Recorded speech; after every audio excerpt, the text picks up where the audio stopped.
They weren't mastered in a that. good, or the version that is in the game files isn't very good because it was going to be on a DS. Mm-hmm. Mm-hmm. I'm gonna be well, nah. I'm gonna be a basic person and say I would love Persona covers of literally everything. 1 through 5, give it to me all. Give it all to me. So yeah. But no, But I love when you get like when you actually can listen to like really good masters of some of your favorite songs, even if they're like covers / remixes done by third-party artists. Oh, just so you know, because I think it's going to put in alphabetic order, there is an introduction first and then a prologue. Yeah, I realized that. Okay. We're fine. We're on the introduction. Yeah, I was looking at the introduction, which starts with the book Nameless cover, which City. is how I could see that Aelita has pink hair on the book cover, even though she has red hair in the book.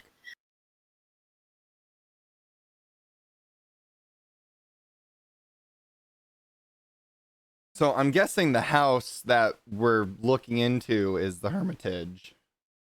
I guess. It doesn't look like an interior hermitage, though.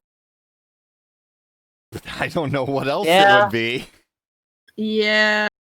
You get a point. Like, secret under the stairs, room, holes in the wall that lead into rooms.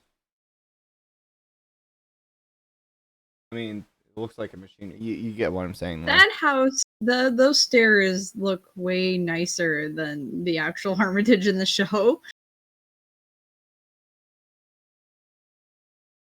You know what I'm curious about? So the Hermitage is 3 floors. Where's the stairs to the 3rd floor in the show? Oh yeah, you need to ping. Yeah. You need to ping people that were live. Oh shit. Oh yeah.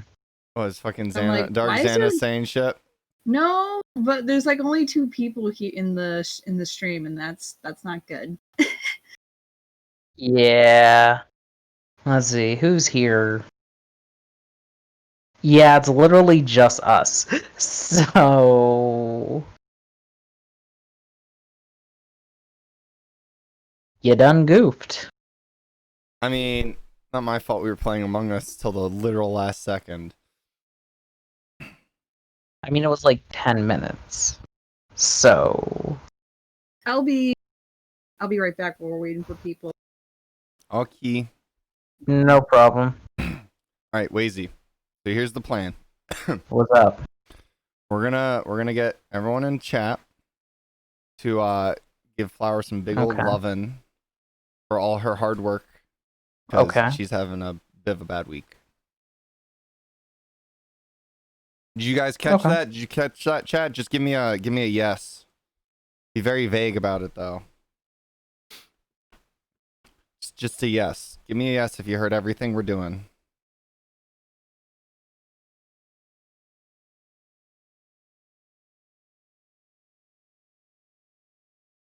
Alright, so Flower's been having a bit of a rough week, so we're gonna give her some extra special loving today and thank her for all her hard work. You got that, guys? No. Or are we blaming Wazy for tonight? Damn it. Damn it. This is why we can't have nice things. So just give me a yes in chat if you understand, because she is looking at the chat.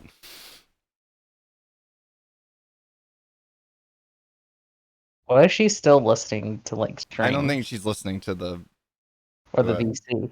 You shall not have nice things. Alright. I mean, that's fair. And before she says, I can hear everything you're saying. I'm just gonna bring it up. Nice, positive, good vibes. You'll know the cue. You'll know the cue. I'll be pretty obvious about it.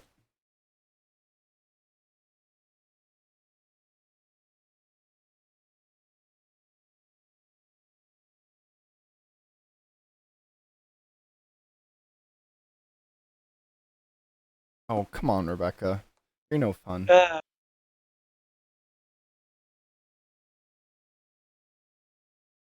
Rebecca. Yeah, she's not joining the stream till later. Like, come on. I get that you're reading Can't ahead of believe it. everyone else, but that doesn't make you entitled to skip out on the streams. Oh my god. Yes, I do want to become famous. But, you know, and Back. boom. Man, I was checking Discord. While that happened. Welcome back. Flower, you just missed it. We yeeted someone into the I saw. stratosphere. But yeah, I saw that in the chat. I was literally about Yep. to click ban, and you beat me to it. You boy. I was checking Discord. What? You were checking Discord? Yeah, I was looking at Discord because you mentioned Rebecca wasn't coming, so I'm like, oh, let me look at that. And so while that was happening, Fame Town showed up, and I'm just like, darn. Okay, guys. So before we start the read-throughs, I just want to thank Flower again for reading the books to us in the manner of which she has done. And could we get some love in the chat as appreciation for all of Flower's hard work? Gotta love everything you're doing, Flower. Seriously, it's awesome. Well, thank you. We're able to read the books this way. Yeah.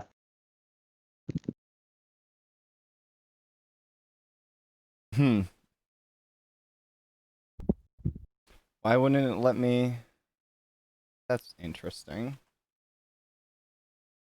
Oh, because you haven't said anything in chat yet. It won't let me ping you.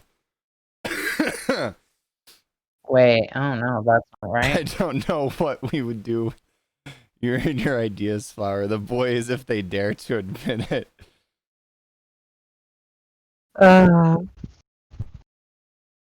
It's true, though. I mean, well, it was. I think it was my idea to read Chronicles, but you were very on board. I don't know.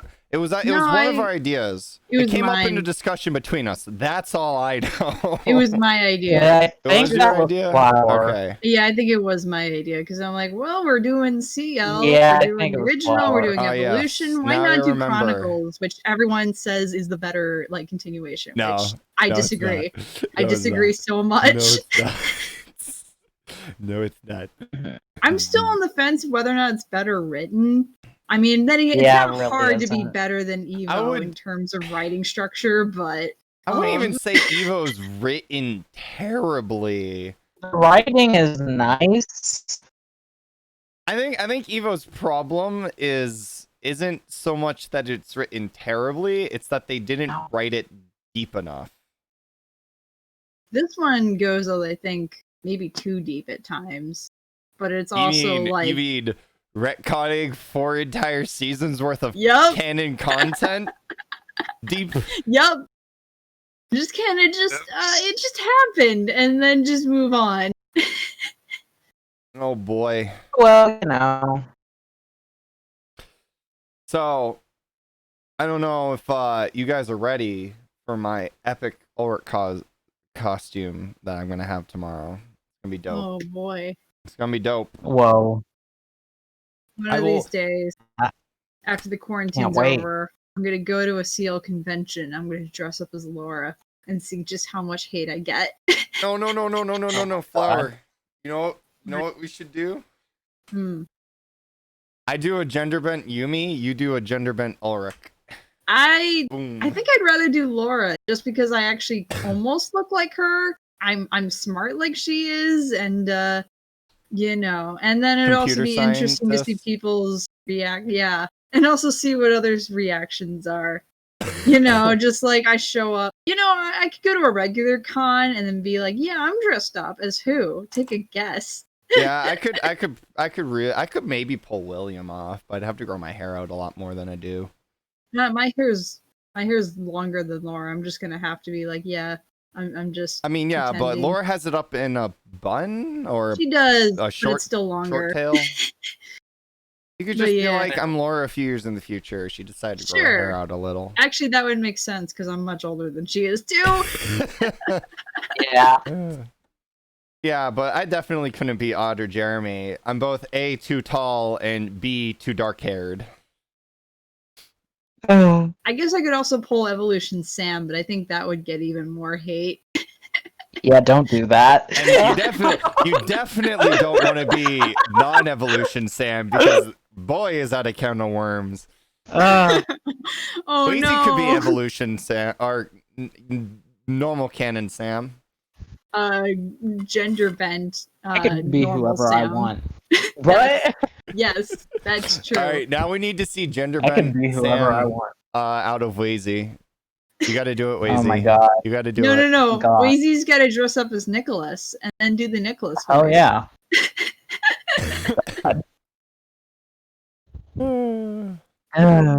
All right, everybody, time to mute up and get started.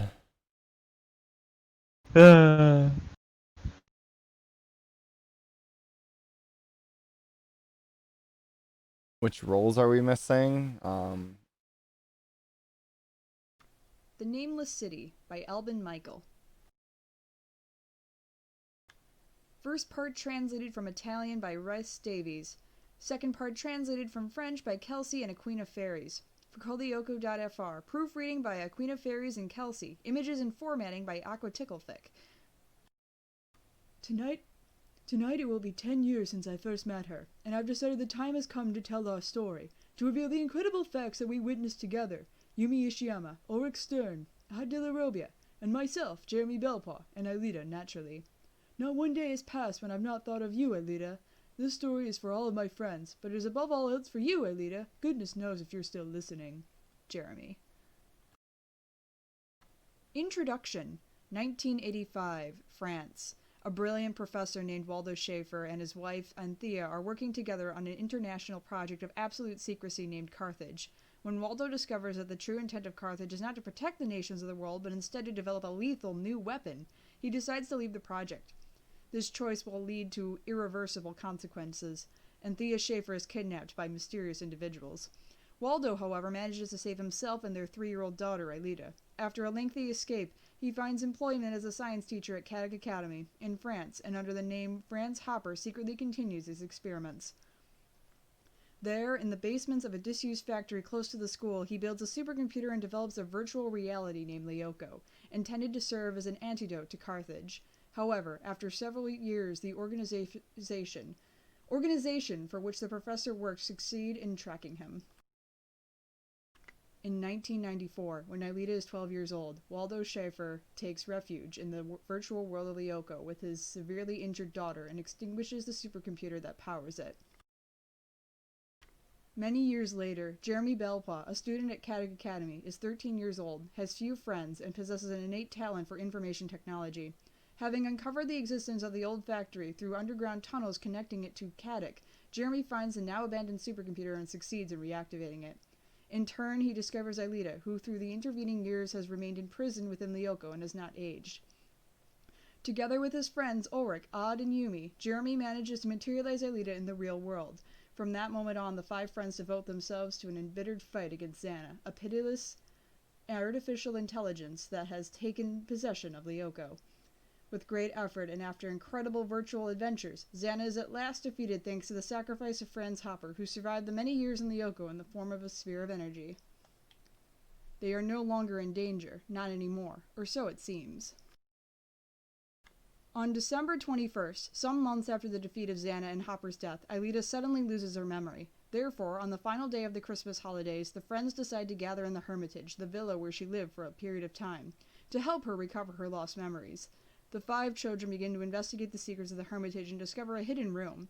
Within, they find a video message recorded by the professor which tells part of his history, but nevertheless leaves unsolved many inextricable mysteries.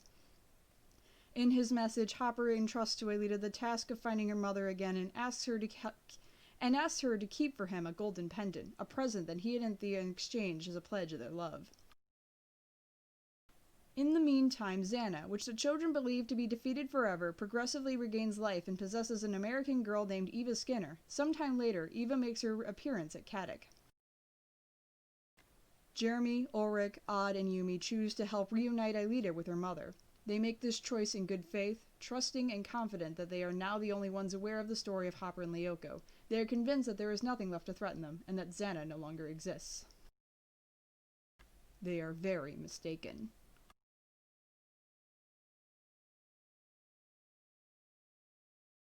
I just want to butt in.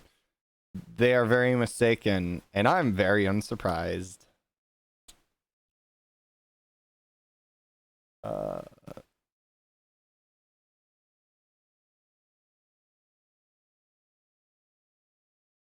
I mean, Chapter it's just the 1, introduction. The Man with Two Dogs. Mostly just a recap of the previous book, and in case you didn't, it was a while before you read. So there's a prologue chapter Yep, as well. Wow. Yep. But I guess since we're talking now, I'll just say this: of they have no one but themselves to blame. Yep. But isn't an introductory? I mean, like, I guess, yeah, you can have an introductory and a prologue, but why not? Why? Because this is Code Lyoko Chronicles, that's why. I hate books. Prologue. Okay. Well, here we go. Mute up. We're gonna probably do 2 chapters, and then. Prologue. The Mysterious City. The spires of the city open out before him like the shelves of blue ladybugs, punctured by the dark holes of the spaceport. The roads are open, colorful ribbons that interweave between the towers. It is a tranquil moment, with only a few ships flying from one place to another, and almost nobody about. In fact, there are never many people in the city. The boy appears from nowhere. The air becomes dense, gathers together at one point, and there he is.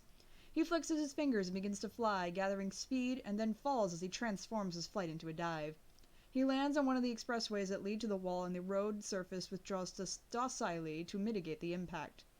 He begins to run. He cannot wait to meet up with his friend and show her the new places he has discovered. He adores flying with her along the secluded roads, venturing through the parks and into the empty little shops where they can take what they want and devise an infinite number of games.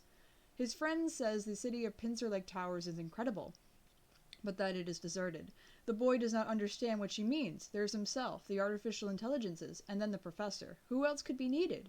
At the thought of the professor, the boy feels a slight twinge of guilt. The professor does not wish for him to assume human form. He says that it is a waste of energy. But his friend has done so, and he wants to at least look a little like her. Perhaps he'll transform himself for her, maybe into those small creatures that she calls ladybugs, and which makes her laugh. The road ripples in a curtsy before him, the rough surface becoming smooth and translucent like glass. He starts skating, drops to the ground level with a bound, and starts running again. The artificial intelligence responsible for pedestrian traffic appears suddenly before him. It is a metal beanstalk with 3 bright and vertically arranged eyes, 1 red, 1 yellow, and 1 green. It blocks the road ahead with a bony hand and illuminates its topmost eye, which glows deeply red. As soon as it recognizes him, its yellow eye becomes a light.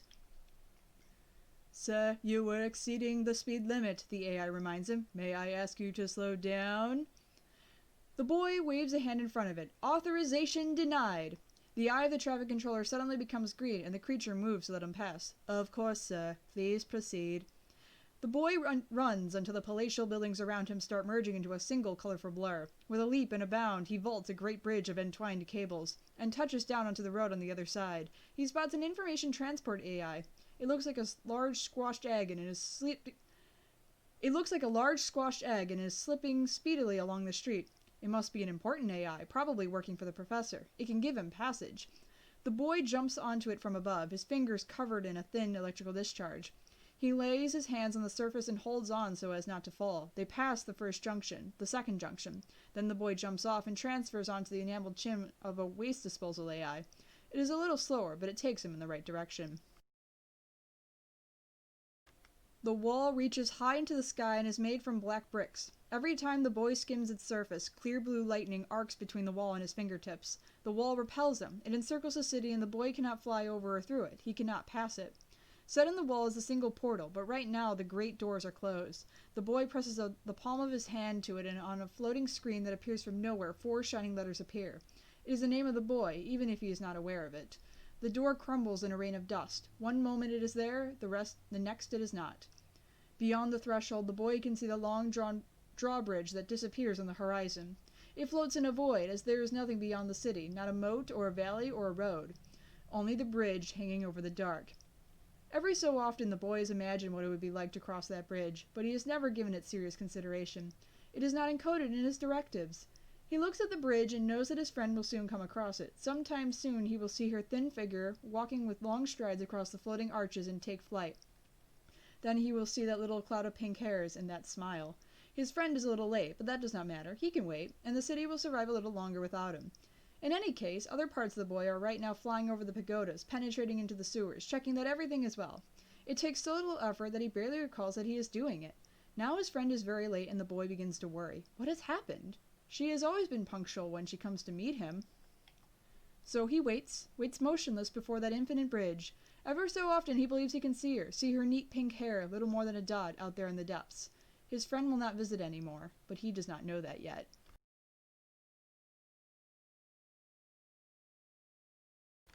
Chapter 1. The Man with Two Dogs.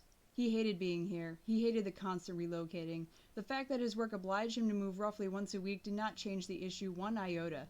Grigory Niktopoulos let his foot sink onto the accelerator, and the pickup truck accelerated from 160 to 180 kilometers per hour. The motor screamed, but he was confident that he could squeeze it up to 220. He had tuned it personally. "Not long now, my beauties," he whistled quietly, hearing a subdued growling coming from behind.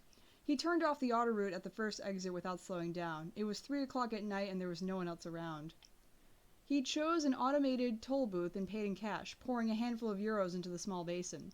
The city welcomed him gradually, first some houses and a small group of industrial sheds, then little by little other houses, buildings, apartment blocks. The Europlane that Grigory had flown in on landed that afternoon after an 11-hour flight.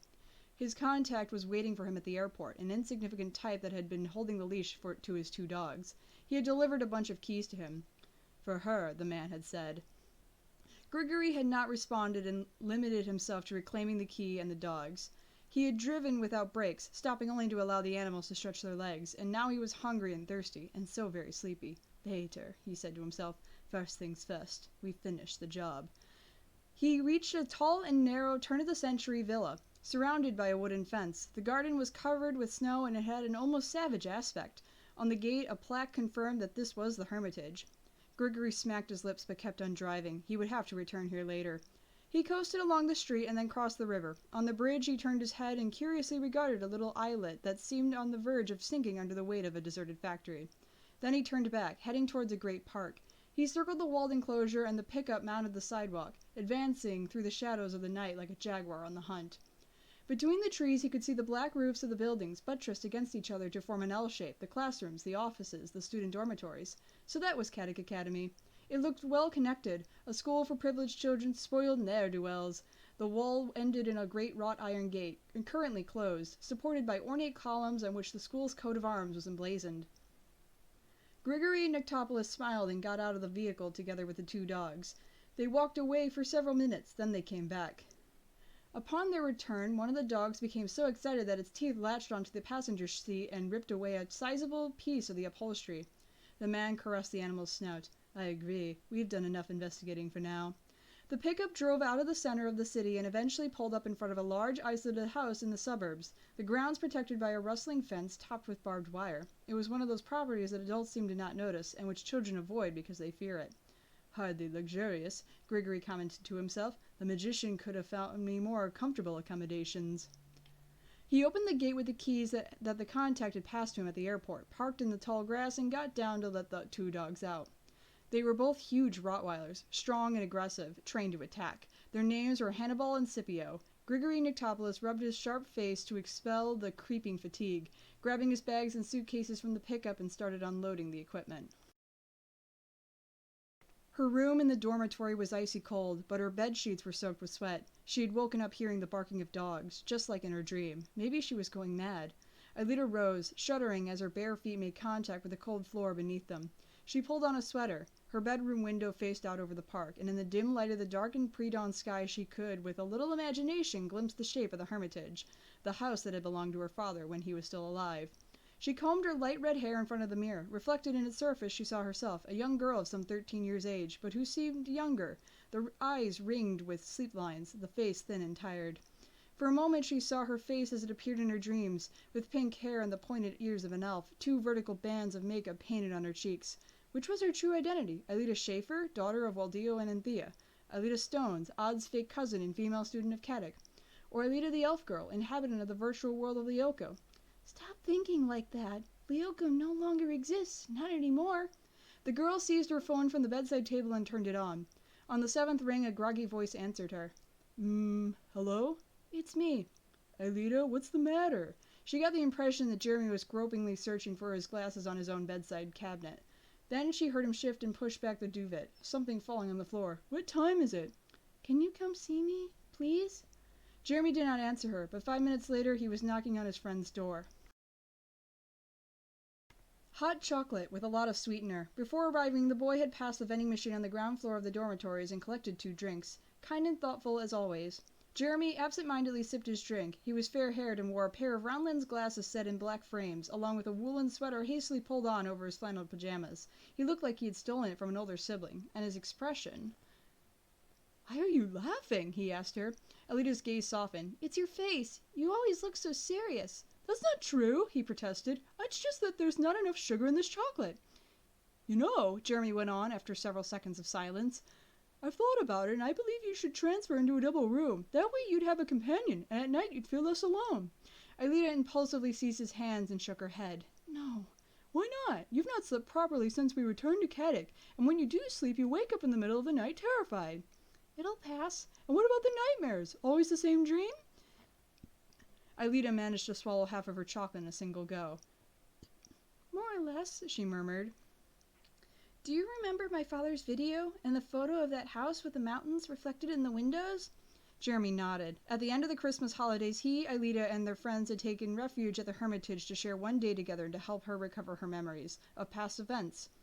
In the villa's basement, they had discovered a secret room and a mysterious video left by Professor Hopper, Aelita's father.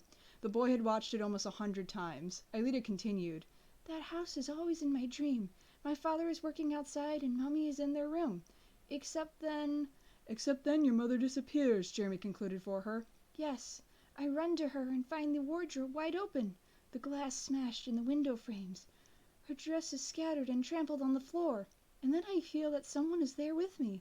In the house. He's nearby, and he's breathing heavily. I'm afraid that he'll catch me, and I'm... Aelita, calm down. That video of your father must have upset you. This is just your imagination. I'm not mistaken, she replied, looking her friend straight in the face. It's not like that. These are my memories, Jeremy. Memories that I had forgotten. And then in the dream, a huge black dog has suddenly appeared, and its muzzle is soiled with blood. And then it starts chasing me. I woke up just before it bit me. And it seemed to me that I actually could hear dogs barking in the grounds, right under my bedroom window. Jeremy caught her hand. It was so cold compared to his. Aelita blushed. So what do we do now? She asked. We go to breakfast, he answered with a laugh. But first I have to go back to my room briefly. Why? To get dressed. We can't meet with the others in our pajamas. Jeremy and Aelita got ready, ate breakfast together, and then headed out into the school courtyard. Waiting for them were their closest friends, those with whom they had shared the extraordinary secret of Lyoko, those who they had been speaking of during the sleepless night. The friends who made growing up seem less arduous. Odd de la Robia, wearing a gymnastics tracksuit, his absurdly styled hair defying the breeze. Ulrich Stern, thin and muscular, leaning against a column, and Yumi Ishiyama, her straight corvine hair gleaming against her pale face, almond-eyed and, as usual, completely dressed in black. Yumi, the only one of the group who did not live on the campus, but in a house a short distance away from her parents and little brother, was inserting some coins into the coffee machine, while behind her, Odd and Ulrich were sniggering together in amusement. Well, what's so funny? Jeremy asked as he and Aelita approached them. Odd answered, breathless with laughter. Nothing at all, except that Sissy... Ulrich... Hey, what's with the tired faces? Were you guys up late again? I had the nightmare again last night, Aelita hurriedly explained. It's that secret room in the Hermitage that's to blame, Yumi tried to reassure her. That video of your father has upset you. The girl took her cappuccino from the machine and stirred in the sugar with a plastic teaspoon. She was the tallest of the group, dominating Ulrich in height by the full span of his hand, but she looked so frail and slender that a stranger would find it hard to imagine her dressed in the garb of a warrior. And that's what she was, a warrior, strong and combative. Unable to resist, Ulrich looked furtively towards her. Just like him, Yumi was reserved, never letting her emotions shine through. That was why they made good teammates. And maybe something more. Ulrich looked away. a good thing that we found that video. Now we've got clues. A new trail to follow, he commented. Everyone gets bad dreams once in a while, Aelita, Odd confirmed. You shouldn't read too deeply into them. And now we have history class, the ideal means to fall blissfully asleep.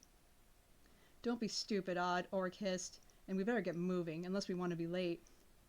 I've got to get away as well. Professor Meyer is setting us a mathematics test, echoed Yumi, who was an academic year ahead of them and so attending different classes. See you later, then, Ulrich said with a smile. Ulrich, Odd, Jeremy, and Aelita arrived in their classroom 5 minutes late and rushed inside as the teacher closed the door. Despite their speed, they froze up, petrified by the unexpected and corpulent figure of Principal Delmas, who regarded them fiercely from behind the lenses of his glasses. So you've finally chosen to grace us with your presence, have you? Jeremy tried to explain, and then he turned towards Odd and noticed that his friend seemed paralyzed, but not by Delmas. Instead, he was transfixed by the person standing next to the principal, a girl. She was not very tall, wore her fair hair cut short, and had a golden complexion and large, celestial eyes. She was not part of the student body. Jeremy would certainly have remembered her, and from the look of things, it seemed she had torpedoed Odd at first sight. Della Robbia, are you waiting to take your seat? The authoritative tone in the principal's voice brought Odd to his sense. All of you to your places, quickly! The children were quickly seated, and the history teacher took her place behind the desk. Delmas cleared his throat, as if to make an official announcement. Very well, he began. I'm sorry that this announcement could not have been made a week ago at the beginning of term, but better late than never, yes? In any case, students, I am happy to present to you a new classmate who as of today will be attending our school. Eva Skinner. Pleased to meet you, the girl murmured, staring fixedly at a point in front of her. My pleasure, Odd yelled suddenly, all too loudly in the silence of the classroom. Everyone burst into laughter, and he turned red up to the tips of his hair, until finally the principal restored silence. Yes, we're sure it's a pleasure for you, Odd. Thank you for that contribution. So, Eva has just arrived with her parents from the United States of America. Which city, may I ask? The girl stared at him without answering. Delmas smiled indulgently. Perhaps you still haven't mastered our language. Where do you come from, Eva? He asked, slowly enunciating the words. Eva answered without looking at him. Etats Unis d'Amérique. Her French was spoken with a very strange accent. Jeremy glanced at Odd, who was staring at Eva with an expression like a blanched fish, his eyes glazed and his mouth hanging half open. Ulrich, who was seated beside him, jabbed him in the ribs with an elbow to bring him back to reality. Well, the principal continued, I suppose that you will tell us all about your home city in due course.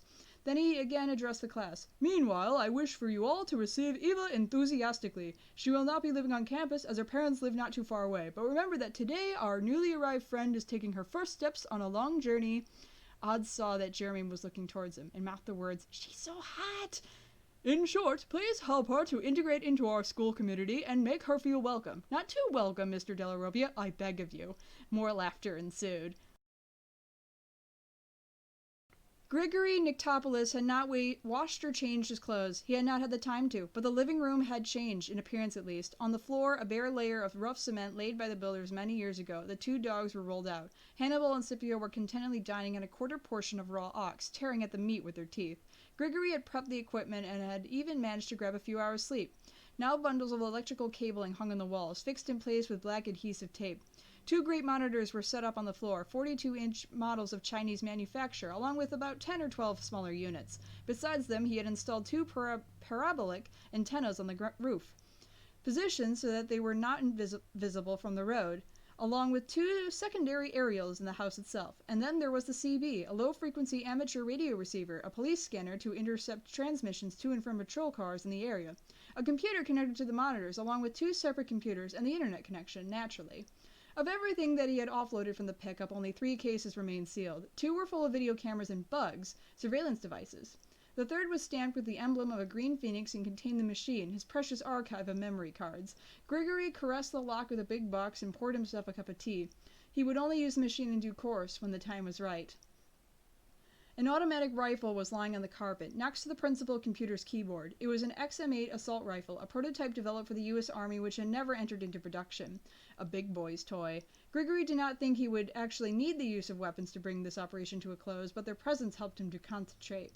He sat on the carpet and woke the computer up from standby mode. From the unit speakers there rumbled the voice of a girl. Memories that I had forgotten. And then in the dream a huge black dog had suddenly appeared, and its muzzle is soiled with blood, and then it starts chasing me. Grigory did not need to consult the dossier to identify the speaker. Alita Stones, alias Alita Hopper, alias Alita Schaefer. A dog. So, the girl had heard his puppies in her sleep. He had to remember to be more cautious. The playback cut out by itself. 2-3 seconds. We go to breakfast! This was a different voice. The voice recognition software matched it and pulled up an image on the screen. Jeremy Belpois. The directional microphone Grigory had installed was working well, but the acquisition radius was too narrow. Within 24 hours, 100% of the girl's bedroom would be covered. He stopped drinking his tea when a black window suddenly appeared on his display. Classified call with active encryption. Security level 1. Accept? Grigory accepted the call, and on 2 twin monitors, the head and shoulders of a man appeared. He was about 70 years old and wore a gray jacket and a white dress shirt with a deep collar and a blue necktie. The 2 ends of the collar were held together with a pin fashioned in the likeness of a bird, the emblem of the Green Phoenix. This was his chief, Hannibal Mago. The magician was playing with the mouse of his computer, the rings that covered his fingers twinkling.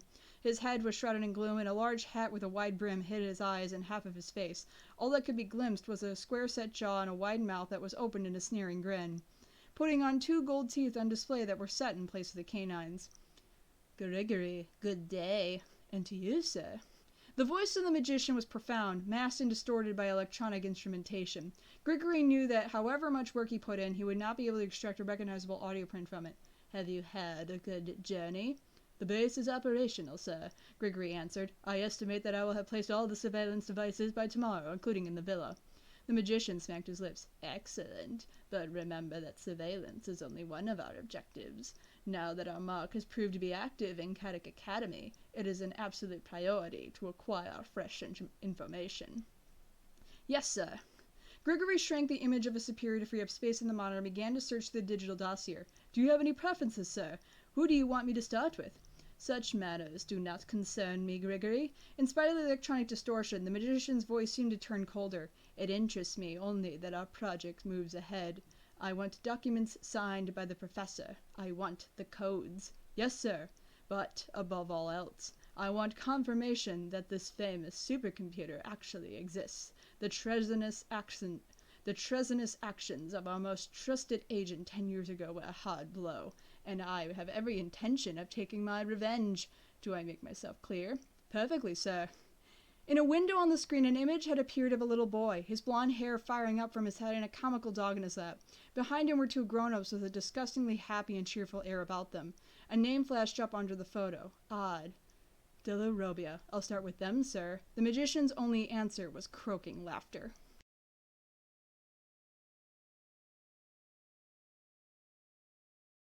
It's okay. I don't think I've ever heard someone say it treasonous. It's treasonous. Treasonous. I have this habit of learning how to pronounce words based on like the way grammar works and not how they're actually pronounced. So I'll read it in a book and then it adds to my vocabulary and then I'll pronounce it and then everyone's like, yeah, that's not how you say that word. Yeah. Because parabolic or what? It's parabolic. Parabolic. Oh, I would have said parabolic. Parabolic. That makes sense. Treasonous. Treasonous. Yeah, treason. That makes treasonous. That makes more sense. Yeah. Oh, flower. So a lot has happened. We have the crazy prologue, and then we have this. Oh, so Carthage gonna get up here and do some murder and shizzle? I see. Nice.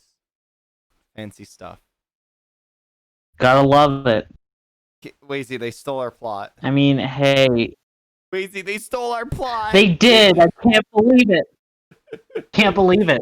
To be fair, I think Evolution also has like Hopper's past coming back into play in dealing with the Warriors. I think almost every like post-CL fic takes that idea of Hopper's past coming back to fight the Warriors. I mean, the original creators, I think, wanted to explore Carthage in a season 6. So yeah, because season 5 was going to be the fight to the finish season, and then season 6 was probably going to be the Xana revival season with Carthage thrown in there. You know what would have been interesting though, if the Warriors revived Xana to defeat Carthage. I feel like that's something they would never do. That would be interesting. I can see Xana teaming up with them to defeat Carthage if it got real bad, but not like I mean it's a fanfic idea I thought of for years. Or Xana gets revived by Jeremy trying to beef up his multi-agent program so it can take on Carthage. No, guys, no. The Lyoko Warriors revive Xana after like a season of like dealing with Carthage and losing all the time. They revive Xana to defeat Carthage, right? And here's how it works: they're fighting with Project Carthage on Lyoko or whatever. And just as the last of the Lyoko Warriors is going down, Carthage is all, you can't defeat me. And then just then, Jeremy finally boots up the program that revives Xana. Aelita says, "I know I can't." Then Xana emerges. No, and then it cuts to so you're Carthage being like, so you're approaching me, Xana. Oh my god. And then Xana's like, I can't beat the shit out of you without getting close. Then come as close as you like. And then after a long drawn out duel, Xana lording over Carthage says, Carthage, I am your father. Oh my god. No! It's not possible. Really isn't. This is all 100% canon. It wasn't before, but it is now. We're getting there. We're getting there, Dill Pickle. And then Xana's like, join me, and together we can rule the cyberspace. And then Carthage is like, I'll never join you. And then he jumps into the digital sea. And then... Why would Carthage do this? Oh my god. You're talking. Wait for it. And then Peter Duncan appears before the Lyoko Warriors and tells them what they need to do. First, they need to get a new nuclear battery for the supercomputer because it's about to run out. You know, Peter Duncan be chill like that. And then he says, and then you're all on your own after that because I'm not helping you guys. and then Peter Duncan pieces out. And then there we go. And then the Lyoko Warriors go to the top of the factory and light a beacon before Xana's specters can notice. And then the next beacon gets lit, and then the next beacon gets lit, and the next beacon gets lit. And then you go all the way over to somewhere in America, I don't know, some other supercomputer place. And a guy bursts in through the doors saying, France calls for aid.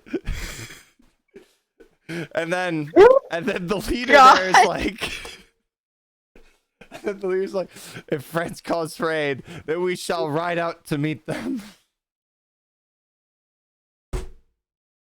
God. Oh my god. And then all right. And then we do a bit of fast forwarding. You know, some like fun stuff happens.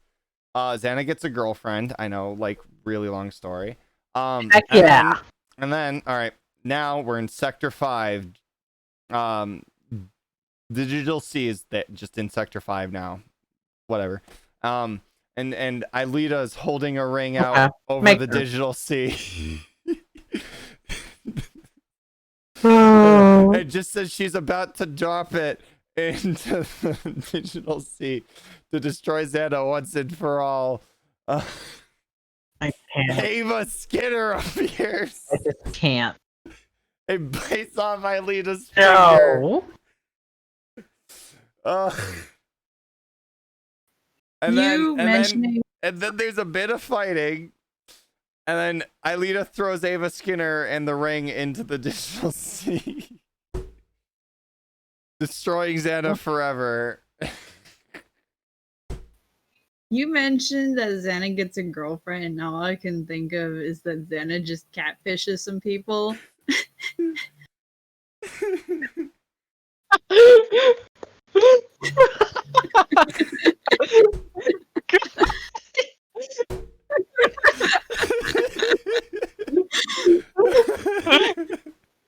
He pretends to be odd for a while to like screw with his emotions. PE abridged episode 1. Xana gets a girlfriend. God. Oh my god. Oh wait, This wait. is everything I've ever wanted. Xana gets sick of species, so to Wait, get her hold on, out of guys. the way. Didn't Xana Save her. catfish on in an episode? Yes, in Wait. Revelation.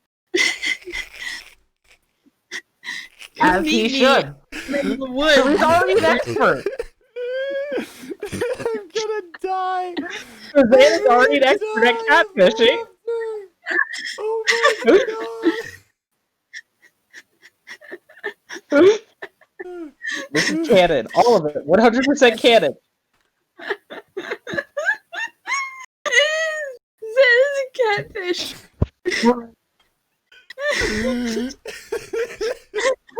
That is actually canon. Who would win? No. Who would win? No. Important question now. Who would win? Xana or Neve Shulman? Whatever his face is from Catfish. Who would win? Oh my god. Fucking. Now I get something about PE abridged episode 1. Xana gets a girlfriend. Oh my god. God. Guys, Xana launched an attack. What? You know what? Well, we haven't Xana been getting a attacked by girlfriend any is the specters only... yet. Cam checks in. Oh my. This is why you check in. This is why you don't just check That's in. You need to be hilarious. here the entire time. Yeah, exactly. Oh my god. Oh my god. Are there any episodes where Xana possesses a girl and brings her to the factory? There's an episode where Hopper does that. Well, okay, he doesn't Fritz directly. Hopper gets a girlfriend. No. What? Yeah.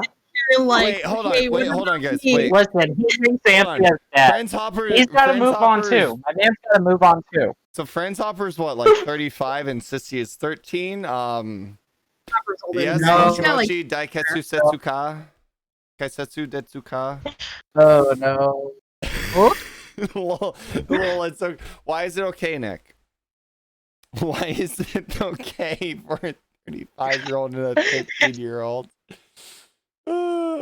Why, Nick? Why is it okay for a 35-year-old to be inside the mind of a 13-year-old? Well, okay. older than that. I think Well, he's I mean, if we play, Yeah, Friends okay, is probably no, I'm like not gonna make that joke. 45, to be honest, which is even worse. To be fair, he was desperate. It was desperate times called for desperate actions. Yeah, I don't know if this is the type of desperate actions you want to take. It's not. Same It's not. time. We are treading. Morality. We are treading some territory right now. This is Lyoko territory treads that's some territory on the uncharted. regular. I mean, you're right. You're right, but still. Context not really framed that way. It's more of a mystery of like what's I going know. on, not a story about an old man getting inside a little girl's. Oh my god. Listen, FBI, just so you know, I had nothing to do with this conversation. Like, just so we're clear. Alright, so Wazy, once we're done, we need to have a talk about Xana getting a girlfriend. It's just too good to pass up for a filler episode. A little too silly to be like a serious thing to add.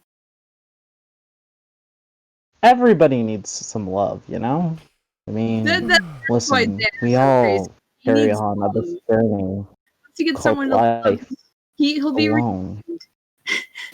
Alrighty, alright, we should But- the next chapter. We can find Oh my special someone gosh. Alright, who we can should start the really next chapter. bring about. Wait. Okay. All With the right. cortex. Oh god. No. Xander starts dating the Wait, why won't you let me go forward a chapter? What? Okay. Chapter 2. Interesting. Alright. Waldo Schaefer's dossier. Odd stuck the spoon in his mouth. The liquid was piping hot. He swallowed it down. Ulrich tapped him on the shoulder. Hey, isn't that vegetable soup? The boy nodded absently. Another spoonful. What is he doing? Yumi broke in, surprised. Ulrich shrugged his shoulders. Odd seemed to have finally gone mad. Until now he had consistently loathed vegetables. In truth, Odd's gaze was lost far and away beyond the dish in front of him, past the table and beyond his friends. To be precise, it was fixed on the opposite side of Caddick's cafeterias, where Eva Skinner was just approaching the self-service counter. After a moment's uncertainty, Eva took a tray, imitating the other students, also laying some cutlery and a glass on it. She then came to Rosa the cook, a large, smiling woman in a great white apron. "Steamed vegetables or fries, dear?" The girl stared unresponsively at her. "Are you quite all right?" Rosa inquired. Ulrich, who was following Little Seed, commented, "What's she doing? Hasn't she ever been in a cafeteria in her life?" "What does it matter?" Odd murmured dreamily. "She is so beautiful." "Looks like the new girl's having some trouble," commented Sissy, appearing from behind them. According to some, Elizabeth, she preferred Sissy, Delmas, was the most beautiful girl in the school. According to everyone, she was certainly the most unpleasant and all but untouchable, given she was the principal's daughter. As always, Sissy entered the cafeteria flanked by her two would-be suitors, Herb and Nicholas. They headed quickly towards the new arrival. Sissy grabbed a tray next to Eva with a sardonic sneer. "You see?" she all but shouted, so that everyone could hear. "It's not so hard. Now you order what you want, and then you sit and eat. You have to use these. They're called cutlery. This is how they work. Poor little thing. Perhaps you don't have them in America." Herb and Nicholas laughed scornfully. Eva smiled angelically. "You're very kind. You're the waitress, right? Yes? If you could please serve me my food and lead me to a table. Some of those green things, please, and also a rasher of that thing there. Thank you." Sissy turned a rabid shade of red. "Me? The waitress? How dare you?" Odd, Ulrich, and the rest of the student body were laughing coarsely. With great strides, Sissy left furious. "But I thought we were going to eat," Nicholas protested. "I have lost my appetite," she hissed coldly. As the three of them hurriedly left the cafeteria, Ulrich inserted a piece of bread into Odd's mouth, which was hanging half open. "Nevertheless," he commented, "your new friend has a lovely personality." Jeremy's room was one of the few single-occupancy bedrooms reserved by the school for male students. Bare of decorations, except for a giant poster of Einstein hanging over the bed, it was for the most part occupied by a huge desk. For a time, some 3/4 of the table's surface had been invaded and held by Jeremy's computer, which had always been in communication with the supercomputer in the abandoned factory. But when Lyoko had disappeared for good, the boy had practically renounced the field of information technology and had boxed everything away in his wardrobe. It was his way of marking the passing of the virtual world and a means to visually manifest that morning. Now on the desk there was instead a TV, a laptop computer on which to surf the internet, and some books and magazines. "Guys, I'm worried about Aelita," Jeremy sighed. They had all reunited in his room. Yumi and Ulrich were sitting cross-legged on the floor. On the bed, Odd was playing with Kiwi, his bull terrier, a yappy little dog with very little hair and a disproportionately large snout compared to the rest of his body, who was bouncing on his master's stomach with a very satisfied attitude. "They're only nightmares," said Odd, trying to downplay things. "They're not just nightmares. Aelita's had detailed dreams in the past as well, remember? I think these indicate that we should be trying to find your mother. We know that she was kidnapped, but we don't know by whom, nor even where she is now." "Bags of time have passed since then, Jeremy," Yumi couldn't help but note. "Aelita was very little at that time. If this memory even is of our mother, after all these years, Anthea might well be—" "We'll never know for sure if we don't at least try," Jeremy cut her off. "And we should also find out as much as possible about Professor Hopper. Every time we gain new information on him, things just become more and more complicated. For example, why did he create Lyoko, and why would he then help us destroy it?" "Looks obvious to me. Xana," objected Ulrich. "If we hadn't deactivated Lyoko, it might have conquered our world." Jeremy spread his arms wide, exasperated. But Xana was created by Professor Hopper, as it turned out. And then again, consider this. How much longer can we continue passing Alita off as Odd's cousin? During the holidays, we ran the risk of the police discovering the truth, and that time we were only saved by a hair's breadth. But sooner or later, someone will go checking or telephone the De La Robias, who will say that this younger cousin, Alita Stones, does not exist. Odd laid Kiwi on the ground and cocked his head. Jeremy, cut it short. You already have something in mind, an infallible plan or something similar. It's written all over your face. More or less, the boy replied, smiling. He adjusted the glasses on his nose. So, we know that in 1988, Hopper hid here in Caddick with Alita, and for a period of time was a science teacher in the school. Odd looked obliquely towards him. Then you want to inquire with a person who is currently in his former position, for example, and that person is Professor Hertz. If she replaced Hopper, it could be that she herself knows something. Orc sighed. Hertz is an over-serious and quiet woman. What would she know about kidnappings, virtual worlds, and secret agents? Jeremy shook his head. Guys, we don't have another choice. The afternoon light dimmed little by little over the park that spread out in front of Caddick Academy, the shadows of the trees lengthening towards the opulent school buildings. It was getting cold, and the snow was still piled in heaps on the footpaths in between the flower beds. Alita was alone, sitting on a bench, sliding her fingers over a golden pendant, one of the few objects that she had left as a connection to her father, Waldo Schaefer, officially, Franz Hopper, to the school. Many names populated her memories as well, names that spoke of so many lives tied together, her own. The pendant was a flat disc on a simple golden chain. On its surface were carved a W and an A, along with a drawing of a sailor's knot. Alita had done some research and discovered that this particular knot was called a double Englishman or double fisherman. It was used to bind together two separate pieces of rope, and the more the two ropes were pulled on in an attempt to break the knot, the tighter it became. The message was clear: Waldo and Anthea tied together forever. But the pendant had not been enough to keep them united. Her father and mother had been separated for almost 20 years now. She'd shook her head, as if to drive a thought away. No, the truth was that her father and mother would be divided forever. He had died, and Mummy... Why are you crying? Eva Skinner had a strange smile, which seemed both embarrassed and distant all at the same time. Alita dried her eyes with the sleeve of her coat. Eva had only just arrived at Caddick. Everything had to be new to her. Despite the lateness of the afternoon, she seemed to not yet be feeling the cold, wearing only a light cotton sweater. It's nothing, Alita replied self-consciously, hiding the precious little necklace under her jersey. I can go away if you want, Eva said. Alita shook her head. Don't go. You're not bothering me, and sitting here crying isn't going to do me any good.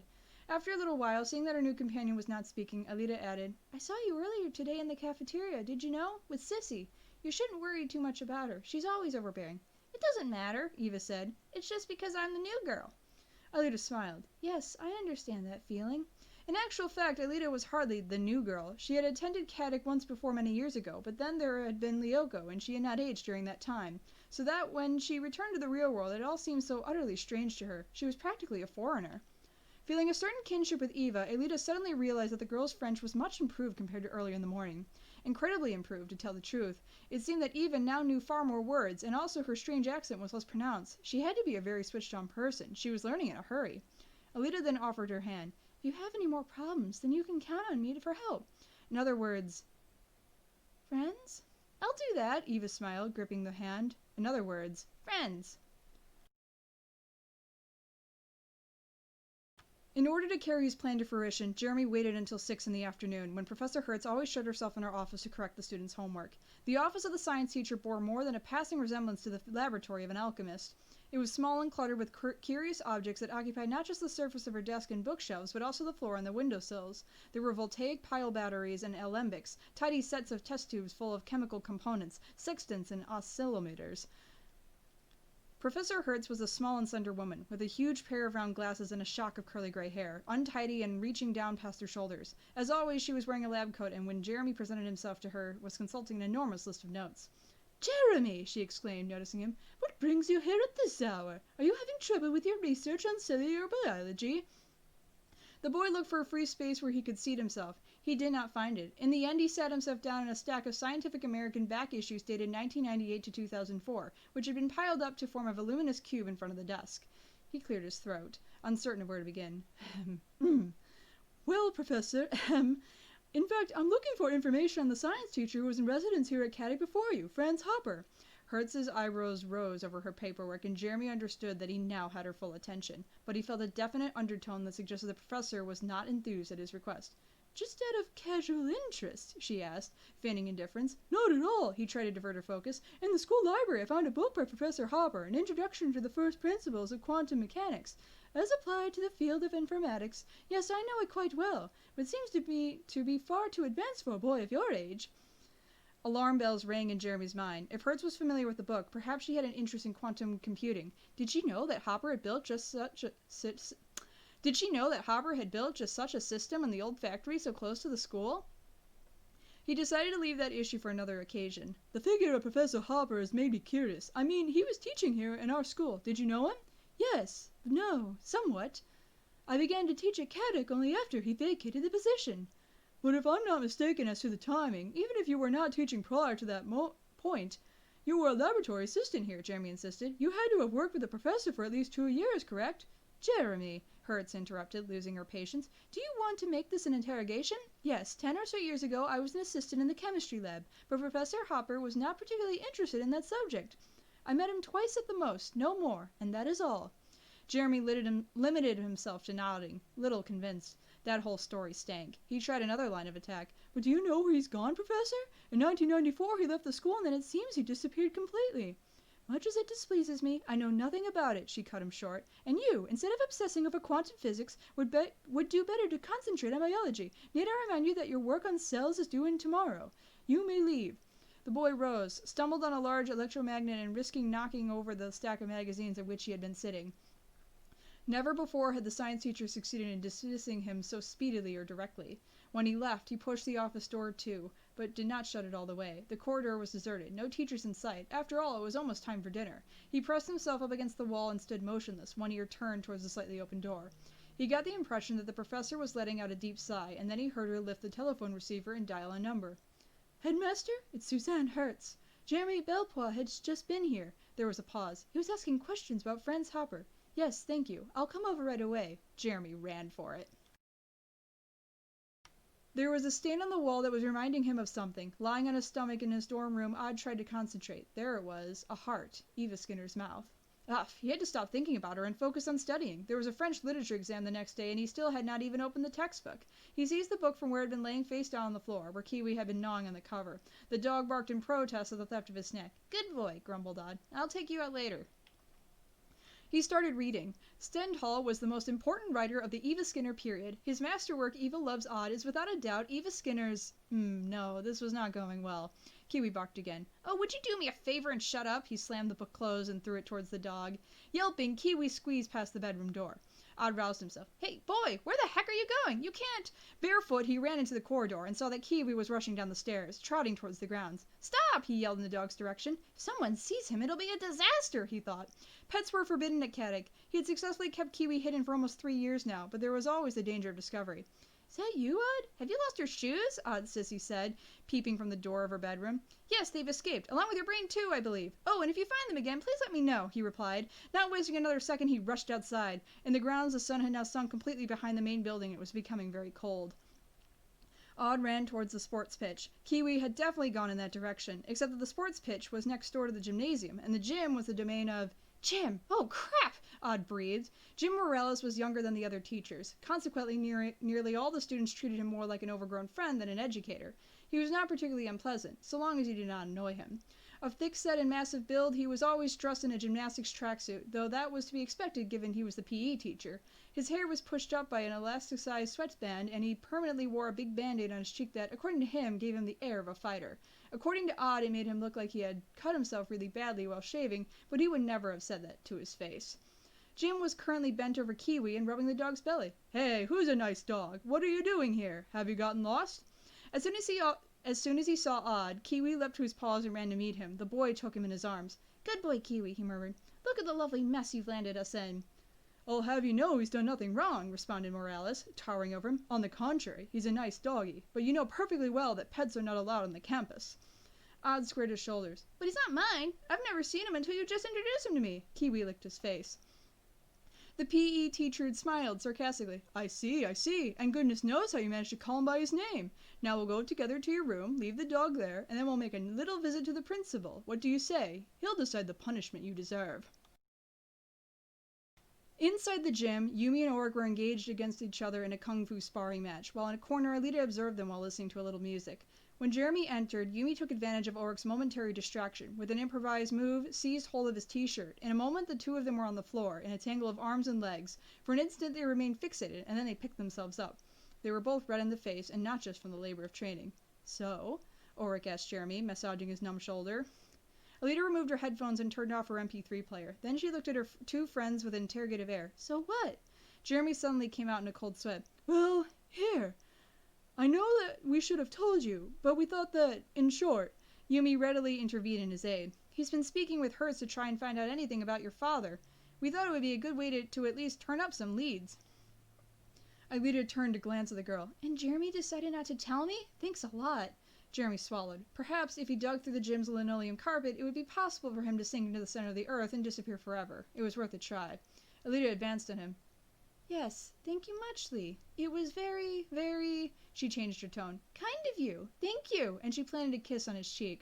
Jeremy's heart skipped several beats. I can hear noises outside, grunted Ulrich. Yumi sighed. It's just Jim shouting, as usual. Better to check anyway. I think I can hear Odd's voice as well. You carry on without me. The boy ran outside, but the teacher had already gone. Are we disturbing? Jim Morales asked in an unusually modest tone. Principal Delmas's glare could have incinerated him from behind his glasses. Jim, you should learn to knock, he said. Well, excuse me. Odd appeared from behind the teacher's back. Well, excuse me. Odd appeared from behind the teacher's back. Professor Hertz was also in the principal's office. She looked even more serious than usual. Mr. Delmas, the woman concluded, it's high time I returned to my work. Many thanks. It's nothing. I'm up to date. Good evening. The two of them seemed very embarrassed. Hertz left without even a sign of greeting to Jim or Odd, and the principal hurriedly closed the booklet that was lying open on his desk, a yellowed folder. But, before Delmas followed away in a box, Odd managed to read the inscription on the cover. Waldo Schaefer. That was the true name of Franz Hopper, the name that the scientist had used before taking refuge in Caddick. Odd remembered suddenly that Jeremy had promised to speak to Hertz that afternoon. His brain was fired into motion. Jeremy speaks with Hertz. Hertz runs straight to the principal. The principal has a file on Waldo Schaefer. Very, very strange. In the meantime, Jim had explained the matter of Kiwi to the principal. And where have you left this dog? He had asked. In the boy's room.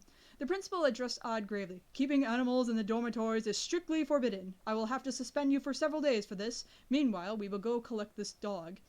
With every step they took towards the room he shared with Ulrich, Odd despaired more and more. He was going to be suspended. There were worse things that could happen in life than an unexpected week's worth of holiday, but now Eva had arrived. A wonderful girl enters the class and he was suspended? It wasn't fair.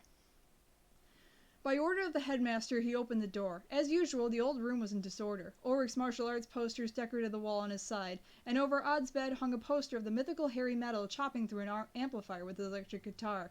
The French literature textbook lay on the floor. Well, where would this dog be? The headmaster asked, looking around himself. Jim scratched his head, perplexed. Must have hidden somewhere. Just wait a second. And he bent over to search under the beds. Odd felt new hope growing inside of him, and he ventured, Sir, I did say to Jim that the dog was not mine. It's definitely here, the gym teacher grumbled as he opened the wardrobes and several boxes. He even tried looking under the bedside table lampshades. That's enough, Jim. This is getting ridiculous. Get back on your feet. Mr. Delmas, protested Odd, you can't suspend me for a dog that doesn't exist. Not that I trust your words, retorted Delmas, but since the dog is evidently not here, you will instead spend 2 days confined to quarters. A teacher will come to collect you at the end of your lessons and will then reaccompany you to your chamber, at which point you will be absolutely prohibited from leaving. Are we clear? The boy dipped his head. At least he might get to see Eva in class. Yes, he murmured. As for you, Jim, come with me. We need to have a discussion or two as to whether the gymnastic teacher should be interrupting the headmaster for dogs that do not exist. The secretary's computer password was simplicity itself, Sissy Delmas, the name of the principal's daughter. Jeremy had discovered this during the first week of his first year at the school. Booting up his laptop computer, he entered into the secretarial database, examining the staff dossiers. At a glance, Professor Hertz really had been a lab assistant during the years of Hopper's tenure, but the laboratory listed was that of a physics, not chemistry, so Hertz had lied to him, and it was impossible that she had met Hopper only twice at the most. Jeremy searched through the digital archives until he found Franz Hopper's dossier. It contained only a few scant lines, the graduation dates of his degrees, the titles of some of his publications. Even the file photo attached was darkened, practically unrecognizable. He dwelt on the last line of the dossier. June 6, 1994, resignation tendered. See enclosed letter. But there was no letter enclosed, and Jeremy doubted Hopper could ever have written one. That was the period in which the scientists had created Lyoko, and with Alita in tow, had taken refuge in the virtual world of his invention. June 6th was the exact date of his disappearance.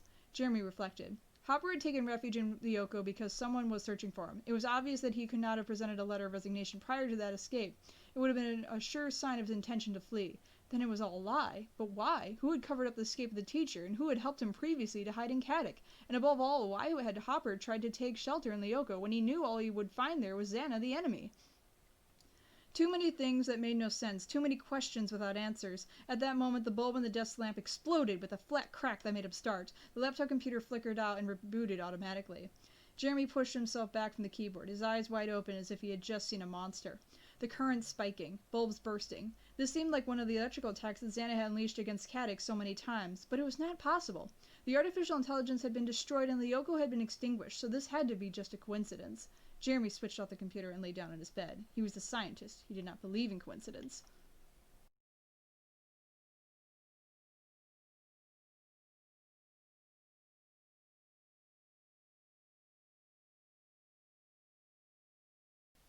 Chapter 3. Kiwi Injured. Yumi's home was in a quiet neighborhood, 10 minutes from Caddick by foot. It was an elegant little villa with a well-kept but small garden that Ulrich felt had a slight Japanese touch to it. But right now the boy had no time to consider the plants. He rang the doorbell while trying to hide Kiwi in his jacket and hoped with all his heart that Yumi's parents were not at home. "Oh, it's you," his friend said, quickly answering. "How exciting," Ulrich commented ironically. "Well, I'm glad to see you in any case. Can I come in? Is anyone else around?" "No, just Hiroki and me," she replied as she let him in. Ulrich slipped his shoes off before setting foot on the parquet floor inside the house. Yumi's parents had lived in France for many years, but they maintained the traditions of their native land. Shoes were not allowed to be worn inside the house, for guests and hosts alike. He wiggled his toes inside their socks. He hoped that they did not stink after the run he had just made. The interior of the house was furnished in an oriental style, as well as chairs and a table of conventional height. There was also a lower table around which cushions were arranged on which to kneel. And in the bedrooms there were no beds, but instead futons, thin Japanese mattresses laid directly onto the wooden floor, or tatami. In the living room, Hiroki, Yumi's 10-year-old brother, was sitting atop a mountain of cushions, engrossed with a video game. The television's volume was turned up to infernal levels, and it sounded as if an entire army of hideous monsters were marching on the house.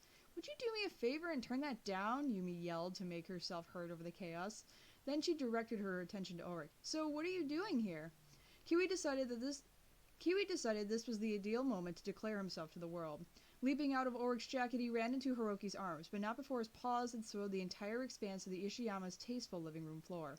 Ulrich looked down at his clothes. His t-shirt and the inside of his jacket were torn and soaked with mud. "Oh, great.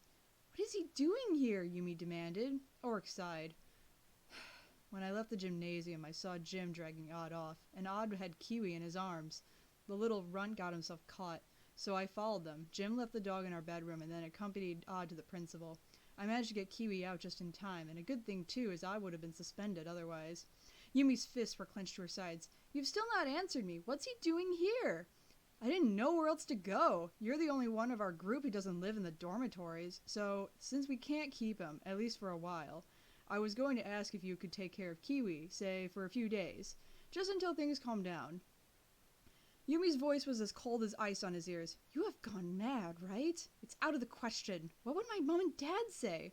Ulrich felt a wave of irritation rising up his back. "Well, it's not like you ever considered what they had to say important before, and what matters now is helping Odd. Really, you want to talk to me about parents? Just give me the pleasure, and in any case, the answer is no." "Hey, calm down, you two," little Hiroki intervened. "I'll take care of Kiwi. He's my friend." The dog confirmed this by licking his face. "I already said that we're not going to discuss this," Yumi rebuked him. Ulrich ignored her, stooping down to Hiroki's level. "Thanks for this, kid. I will be grateful to you forever." Then he addressed them both. "Okay, so that's settled. Now excuse me, but I've got a dash." Quickly, he turned his back to them and left, stopping only to pull his shoes back onto his feet as he hopped down the garden path. His parents. Yumi just had to bring up that particular subject. Ulrich did not get along well with them most of the time, particularly his father, an old-fashioned, overly severe type of man. Certainly it would be wonderful if things could be resolved between them, to return to the old days when they were still a united family and there was not a constant sense of tension at home. But now that possibility seemed like a mirage. He started running towards Caddick as fast as possible, trying not to think, because he had no desire to think. He had no desire to think about anything.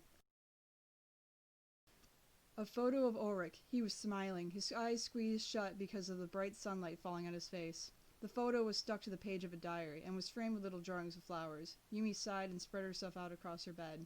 The door was locked. She did not want Hiroki to know she kept a diary, or that she made drawings of flowers. He would never let her forget it if he did. She turned the page. Here was a sketch of how Ulrich appeared on Lyoko, in the uniform of a samurai, a white headband holding back his hair, wearing an elegant kimono and carrying a katana, a long warrior's sword at his side. The first time she had materialized onto the virtual world, Yumi had discovered that the both of them were dressed in classical Japanese costumes. She, in fact, had assumed the form of a geisha, wearing extremely traditional makeup and a kimono, secured at the back with a thick sash or obi. She went back to the first pages of the diary, where there were a few scribbled notes, the story of their first meeting. I was in the gym practicing martial arts, and I sparred with this boy, Ulrich. He moves well and with incredible agility. In a few years he might become a master in the discipline, but in the end I beat him, and it was beautiful. Yumi sighed again. Why did these things have to be so difficult? Further ahead in the diary, problems began to appear, and these problems bore the name of William Dunbar. William was the same age as Yumi, and had fallen in love with her at first sight, even if she? The girl pulled her MP3 player out from under a pillow and inserted the earphones. She selected a playlist of slow songs and, with the diary on her stomach, lay down with her eyes closed, letting the music carry her thoughts far away.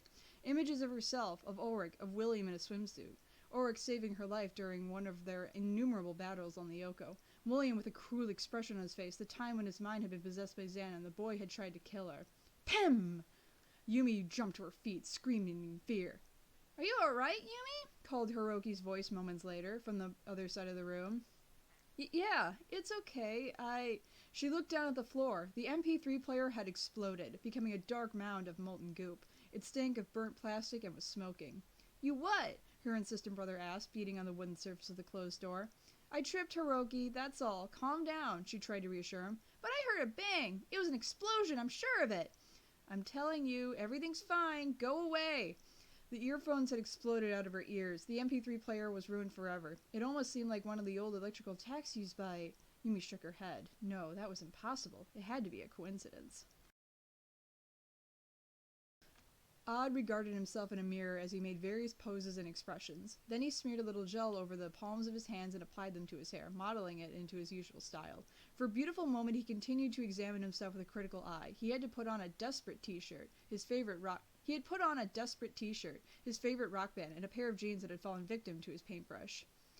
Oh, you heartbreaker, he said in his satisfaction to his reflection, and tried his most dazzling smile. Nothing could go wrong. He was irresistible. He had already wiped the incident with Kiwi from his mind. Ulrich had saved him in the nick of time, and now he had a free evening to spend courting Eva Skinner. Aelita had told him that the girl would be taking supper with them in the cafeteria, so he knew she was somewhere on the campus. Odd cautiously stuck his head out from the bathroom door and checked the corridor in both directions. The dormitory was deserted. Perfect. He slipped away outside, his ears straining to hear the faintest hint of Jim's pounding footsteps. Passing the entrance doors, he sped across the courtyard at breakneck speed. There were no teachers patrolling the grounds. It was too cold and the snow was icing over. In all probability, he would have better luck searching for Eva somewhere warm, maybe in the cafeterias. With a bit of luck, he would find her alone. Poor little thing, fervently wishing to have someone to speak to, perhaps to himself. In short, he would be waiting for her. Who's there? Odd's luck was not with him. It was Sissy, also too elegantly dressed to be out for an innocent walk. She was wearing a black sleeveless top that was tied off behind her neck along with a skimpy mini-skirt. Her skin was bluish from the cold. What a strange smell, observed Odd, sniffing the surrounding air. It's like vegetables. Smell? Vegetables? It's my perfume, stupid! I was looking for Ulrich, and who are you dressed up for? Eva, Odd answered without thinking. Then in a hurry he added, I need to ask her for the notes, the lesson. Sissy smiled maliciously. Yes, my foot. Someone wants to be friends with a beautiful American girl. Footsteps on the path, boisterous laughter. Jim Morales? Out of instinct, Odd seized Sissy by the arm and dragged her behind a bush. Hey, what are you doing? Leave me alone, she shrilled. Shh, he hissed back, a finger pressed up to his mouth. They were close together, in a tight space, surrounded by the frost-covered leaves. Sissy was just a few centimeters from him and could not help blushing. What do you want to do, Odd? She whispered. The footsteps passed and he jumped back. What's going through your head? I didn't want to do anything. He dusted the snow off his clothes. Now he had to come up with a plausible excuse. Of course he could not tell the daughter of the principal that he had just escaped from the dormitories. Someone was coming, and I didn't want them to see us together, he improvised quickly. Yes, a plausible excuse had just come to mind. Odd smiled and added, what else? I have a reputation to defend. Of course I couldn't let myself be seen with you all spruced up in the snow like this, wearing such awful perfume as well. There must have been some flaw in his otherwise perfect excuse, because Sissy became even redder, but with rage. Adela Robia, I swear that I'll make you suffer for this, she screamed, running away. Odd felt a pang of regret. Sissy was a silly goose, but perhaps this time he had gone too far. Later, he returned to his room and silently threw himself onto the bed. Auric was on the opposite side of the room, also lying down with his eyes open. His feet were raised up, supported against the wall. Odd had wandered the school without picking up a trace of Eva, and had gained nothing whilst risking a personal encounter with the principal. It had not been his day. He had slunk back to the dormitory with his tail between his legs. Ah, he mumbled. Thanks for today. With Kiwi, I mean. Auric answered with a grunt. Don't mention it. Hard day, eh? Odd peeped furtively at his friend. Don't talk to me about it. Do you want to talk to me about it?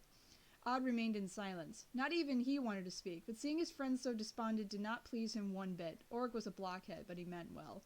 To see him so sad was really unsettling. Out of impulse, he grabbed one of his slippers and threw it at his roommate's head. Hey, what the heck did you do that for? Have you gone mad? What-da! With a feline bound, Odd jumped onto his friend's bed, wheeling a pillow over his head. Auric, however, was faster and blocked him in midair with his own pillow, before throwing a shoe back at him. The pillows exploded and the two of them burst out laughing. Woof, woof, woof. Woof, woof, woof. Kiwi was on his 12th circuit of the Hiroki's Bedroom Grand Prix and kept on gaining distance on his pursuers. That is, Hiroki. He curved across the tatami and leapt onto the writing desk, shot under the wardrobe, spun round the last corner while nearly grazing the door and started his next lap. And not for an instant did he stop his wild barking. Kiwi, stop! The child yelled. Hiroki! Yumi screamed suddenly. Are you going to put a stop to this madhouse? She opened the bedroom door and Kiwi decided that the race was over and now was the time to head to the victor's podium. He slipped between Yumi's legs without stopping and scampered away. Oh no! The little boy launched himself in pursuit of the dog, but in the heat of the moment his shoulders struck Yumi's knees and both of them ended up on the floor. Ow, Hiroki! Kiwi's escaping! He exclaimed. But where would he go? His sister panted, somewhat annoyed. The answer was simple. The kitchen window. The two of them had finished eating some time earlier, alone since their parents were at a friend's house. Yumi had cleaned and washed their plates and then left the window open to air the house. Demonstrating surprising athletic prowess for a mutt such as himself, Kiwi jumped onto the kitchen bench, slalomed between the recently cleaned burners, and disappeared over the windowsill to be swallowed up in the evening darkness. Oh no, we've got to get him back, Hiroki exclaimed in alarm. The girl shook her head, irritated. You go after him, Hiroki. You agreed to take care of Kiwi. I'm staying here. Hiroki looked at her for an instant, his almond eyes contracted in two narrow fissures. But Yumi, please! I'm not discussing it, and I'd get moving fast if I were you. Goodness knows where Kiwi will end up otherwise. Hiroki hurled himself into motion and shuddered as he ran into the icy night air. The streetlights illuminated only a deserted road flanked by rows of letterboxes, gardens pressed up against gardens, cars parked beside the pavement. It was rather late by now, and the interior lights of the houses were generally turned off. Woof, woof! Kiwi was over there, far along the road on the left. Somewhere. The city, by day, was a calm and bright place. Hiroki preferred it much more than Kyoto, the Japanese city in which he had been born. But till now he had never had cause to go about the streets at night, when it was dark and cold and lonely. The roads that he crossed every day with Yumi to go to school now had a different aspect, the shadows stretching across the bitumen like long, dark fingers. Hurrying to chase after Kiwi, the boy arrived in the vicinity of the academy. Just along and to the right was the gate to a villa called the Hermitage. Silence had descended on the street, apart from the wind and the tinkling sound of empty cans as they rolled along the ground. I've lost him, Hiroki thought in despair. I've lost Kiwi. Suddenly, a man came out of a road that skirted around the side of the Hermitage. He was wearing a leather jacket and had his back turned. In the weak light of the street lamps, Hiroki could only barely make out his facial features. He tried not to make himself noticed. Something about that man disturbed him and it was causing him to shudder. In that same instant, in the villa's garden, Kiwi began to bark, and soon howls, growls, and other barks overlaid his own. They sounded rabid and ill-tempered. Without hesitation, Hiroki scaled the Hermitage's gate and allowed himself to drop down on the other side. He was small and slender, but agile like his sister. Once on the ground, he looked around cautiously. Kiwi was no longer barking, but the other dogs were still growling. The little boy hurled himself in that direction, so worried that he did not notice that in fact there was no road going around that side of the Hermitage. Where then could that man have come out from? But it was an unimportant thought, after all. The person had already gone away, and right now he had someone else on his mind. The grounds of the villa were deserted, and Hiroki fumbled in the dark for a while in search of Kiwi. Now the barking had stopped, and the disturbing silence was wrapping around him like a cloak. Risking slipping, he walked on the layer of snow, approaching the garage that formed a low hut against the side of the villa, and, finally, he heard something. It was the sound of breathing, rapid gasps that made him think of an animal struggling to get air into its lungs, and it was coming from a sad little bundle that had collapsed into the ground. It was Kiwi, and he was injured. Grigory Niktopoulos hurriedly covered the distance that separated him from his pickup, climbed aboard, and slammed the door with enough strength to risk breaking it. He had recognized the little boy, Hiroki Ishiyama, and the little brat had nearly seen his face. Only Grigory's training and infinite caution had saved him, but just at the last second. It had not been enough to put him on the slippery slope to ruin. He knew in advance that these kids were damningly cunning, so he had to pay even more attention. The magician was paying him to foresee the unforeseen.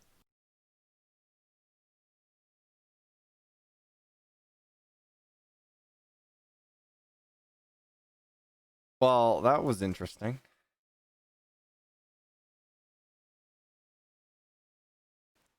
We basically got an entire chapter dedicated to retconning established character behavior just so we could injure Kiwi. There's just so much that I don't like about this whole like Odd gets in trouble, like Kiwi gets caught, like arc that happens. So Odd is simping hardcore for Ava, throws a book at Kiwi. Kiwi runs out the door. Even though Kiwi's very well aware that he should be staying in the dorm like the majority of the time unless Odd's taking him out of the dorm. This is also Kiwi just does something he's not supposed to, and he generally hasn't ever done. Not only does he run out the door, he runs towards the gymnasium. But yeah. And then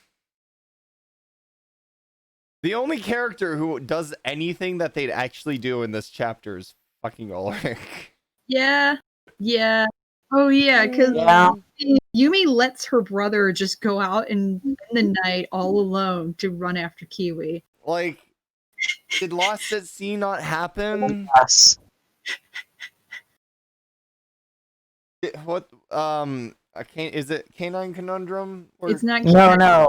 What's the one with the? No. Lost at Sea didn't happen because like how the overbike didn't exist until the final episode, the Skidbladnir just wasn't a thing, and they just kind of virtualized replicas directly. But Wazy, you forget the part in the recap section where they did bring up the Skidbladnir. Like, of all the shit they skip over in retcon, the Skid wasn't one of them. I'm sorry, Wazy. I gotta break you here. They mentioned Skid in Chronicles. They do. I swore they did. I read this book like 4 times now. I don't think they ever mentioned the Skid. Aelita specifically mentions that her father read the book to her or something. No, that gets mentioned. The book gets mentioned, but it's not because of the Skid. No, they're talking because they're in the Hermitage and they're trying to find like the secret map, and they're looking at all the books and like, and then they. Great. Now we need to fucking figure this out.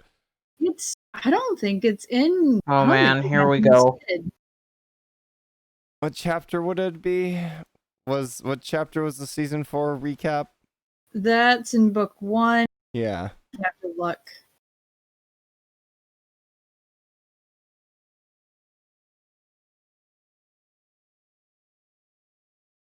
An Unexpected Journey? Here. No, it's way later than that. It's A Brush with the Law, Something in the Mind. It's 224, Something in the Mind.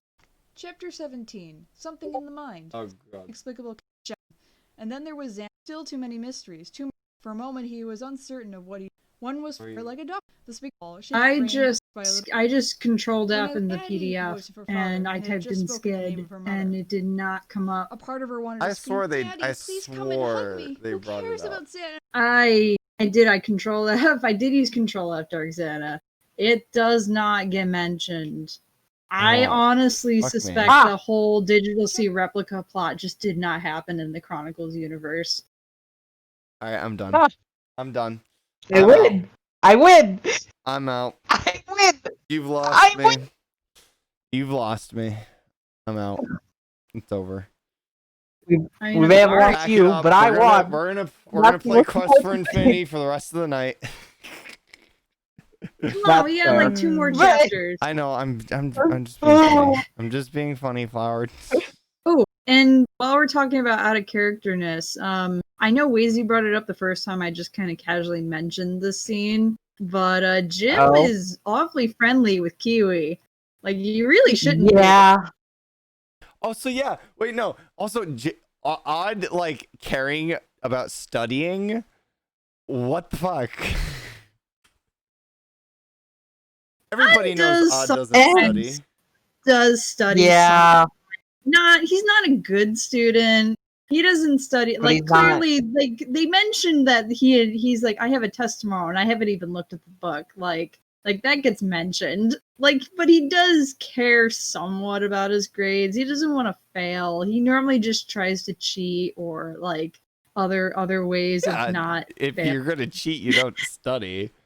You just cheat. But I mean, I guess especially if just you're like, gonna be cheating off a Jeremy, one very special Jeremy Wellpaw or Ileta Stones. Couple incidents. Odd trying to study. No, literally the only one I can think of is when they're like gonna do an exam, and he's like, I got a plan, and Orc's like, yeah, I'm not cheating. And then Jim's like, you only can bring 1 pen, and his cheating plan just fails. No, it's final mix. That's the episode. And then they go back. That was final mix. Yeah. I go and like, yeah, I can study. Oh, and then there's this other time where he offers to join Oric in his fake study session, and chips are down. And when Oric's like, I'm gonna go study by myself, it's like, oh, can I come with you? I want to understand the periodic table. It's like, nope, by myself, because he's not really studying. Okay, but then, so I mean, it's not entirely out of character, but killer music. There is the killer music. No, scene, that's not really him to help studying. Study. Ulrich asks him for help. That's what it is. Because I guess it's one of the subjects Odd really actually doesn't have to try in. For some reason, physics is not easy. I'm not entirely sure. I guess they just picked a subject where like he's good at this for some reason. Like Odd's good at Italian. I know that, but that's because he is Italian. That's the fandom theory, is that he comes from Italy and he can naturally speak, is fluent in Italian. No, he's from Canada, but his family's Italian because Della Robbia is Italian as fuck. Yes. Yeah. So much so that there's a Italian general from some point in Italian history named Della Robbia. So, like, I do consider Odd the worst student out of the group, even though I do consider Ulrich to be the technically lowest IQ, because Odd is surprisingly smart. He just doesn't apply himself. It's just this whole arc, and it's I just get annoyed that this whole like plot point of Kiwi getting out, Odd gets in trouble, this whole bit with like Kiwi getting injured. It's connected deep within the plot. The plot would not work if this didn't happen. I'm like, this is like, I don't like this scene, and the fact that it's important to the plot really doesn't help. It's really only bad in like, this book. Because it's an easy A. That's why.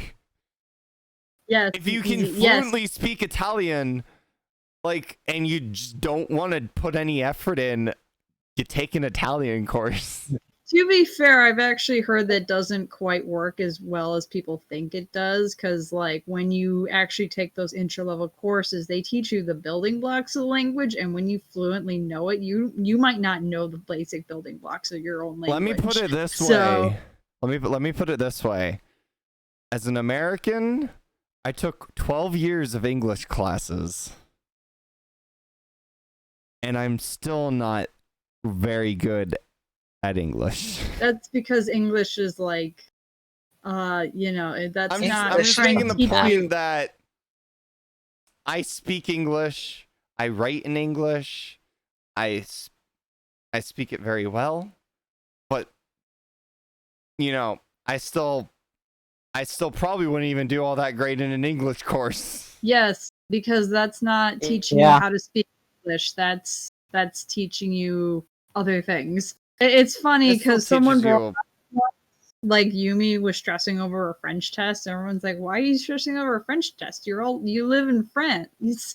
In the comments of that episode. Isn't that the? I think it was that's the English dub, right? English dub. Yeah. In the original French, it was probably an English test. Makes a little more sense. So the thing I seem to get about a lot of countries in Europe is that the second language you learn is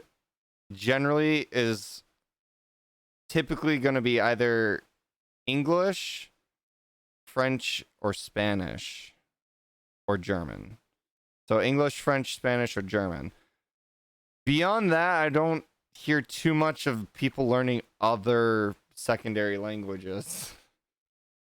And that's my experience with a lot of my friends who are from, like, Sweden. One of them's from the Netherlands.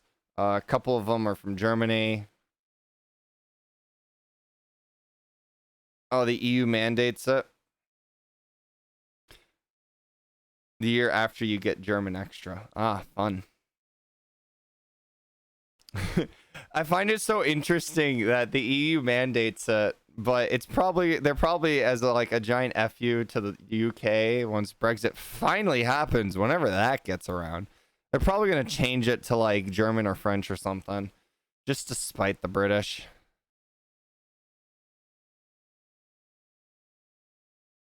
Yeah, I know, you don't want it. Dark Zed, I can't English. Can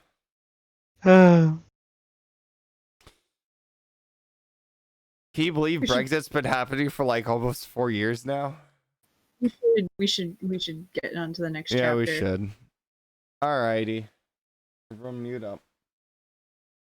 Here we go. Chapter 4. A Spy in the Shadows. There was nothing interesting on television. I let the remote control fall onto the duvet and yawned. If I carry on like this, I risk falling asleep, and it's only midnight. On the other side of the room, Org raised his head from the literature textbook. You know what you could actually try doing? Studying. His friend stared at him disgustedly. A superior mind such as mine does not need to study. Odd's answer was interrupted by the trilling sound of Ulrich's phone. Hello? The boy answered. Okay, I'm coming. He ended the call and started slipping on his shoes. Odd jumped to his feet. Where are you going? You're seriously not going to leave me here on my own, are you? It was Yumi. She sounded really worried, and she asked for me to run over to her place. Worried? Why? Ulrich threw him a fleeting glance. She didn't say. Odd was now also pulling on his shoes. I'd hate it if anything happened to Kiwi. Has your superior mind forgotten? But you're being punished, confined to quarters. Ulrich cut him off. Odd weighed in his answer. Yes, that's true, but I'm only in trouble if someone sees me. I went out this afternoon and nothing happened. Odd, you're not putting so much as your nose out of this room. As far as I'm concerned, you've caused enough trouble already. Oh, but of course, Daddy dearest, as you wish. Ulrich smiled in resignation. The two friends ran out through the door. Kiwi was lying in Hiroki's lap wrapped in a blanket. He was still breathing raggedly and his heartbeat was elevated. Odd hurled himself immediately at his wounded pet. Hiroki looked at him through eyes swollen with tears. I'm sorry, Odd. I'm so sorry. Odd delicately lifted the blanket. Kiwi's squat body was covered in scratches, 2 of which had cut very deep. One of his ears had been bitten and the small dog trembled like a quivering leaf. Odd caressed him carefully, being careful not to apply pressure on his injuries. What happened? Yumi, who had opened the door and was now hopping nervously from one foot to the other, explained. Ulrich's eyes became like laser beams, his gaze cold enough to burn. Congratulations, Yumi, truly. Not only did you not want to take care of Kiwi, but you also let him escape. And if that was not enough, you sent Hiroki off on his own to find him. Your little brother, at night, wandering around the city. She tried to speak, but Ulrich was so furious that he did not give her the chance. If you had been together, perhaps you would have caught Kiwi 5 minutes before he was attacked by these dogs, and now he would not be injured, and perhaps... Yumi was not the type to silently stay put when confronted with such a string of accusations, even if she felt inside that there was some truth to them. Indeed, perhaps that was why she was now so irritated. Fine, go ahead and judge me, she replied crossly. Could you have done any better, huh, Mr. Perfect, you? Shut it, the both of you! Odd was purple in the face and had yelled so loudly that Kiwi had yelped and Hiroki started in shock. Someone has hurt Kiwi badly, and I still don't know what happened. Then, after taking in a great breath to calm himself down, he continued in a softer tone. Hiroki, where did you find him?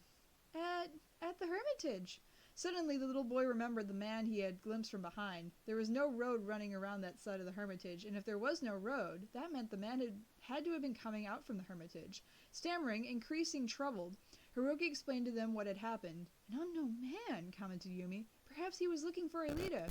Maybe he has something to do with Hopper, Oric exclaimed. We've got to go check. She nodded. I'll call Aelita. You'll handle Jeremy. We've all got to get to the Hermitage. Maybe we can get to the bottom of this story.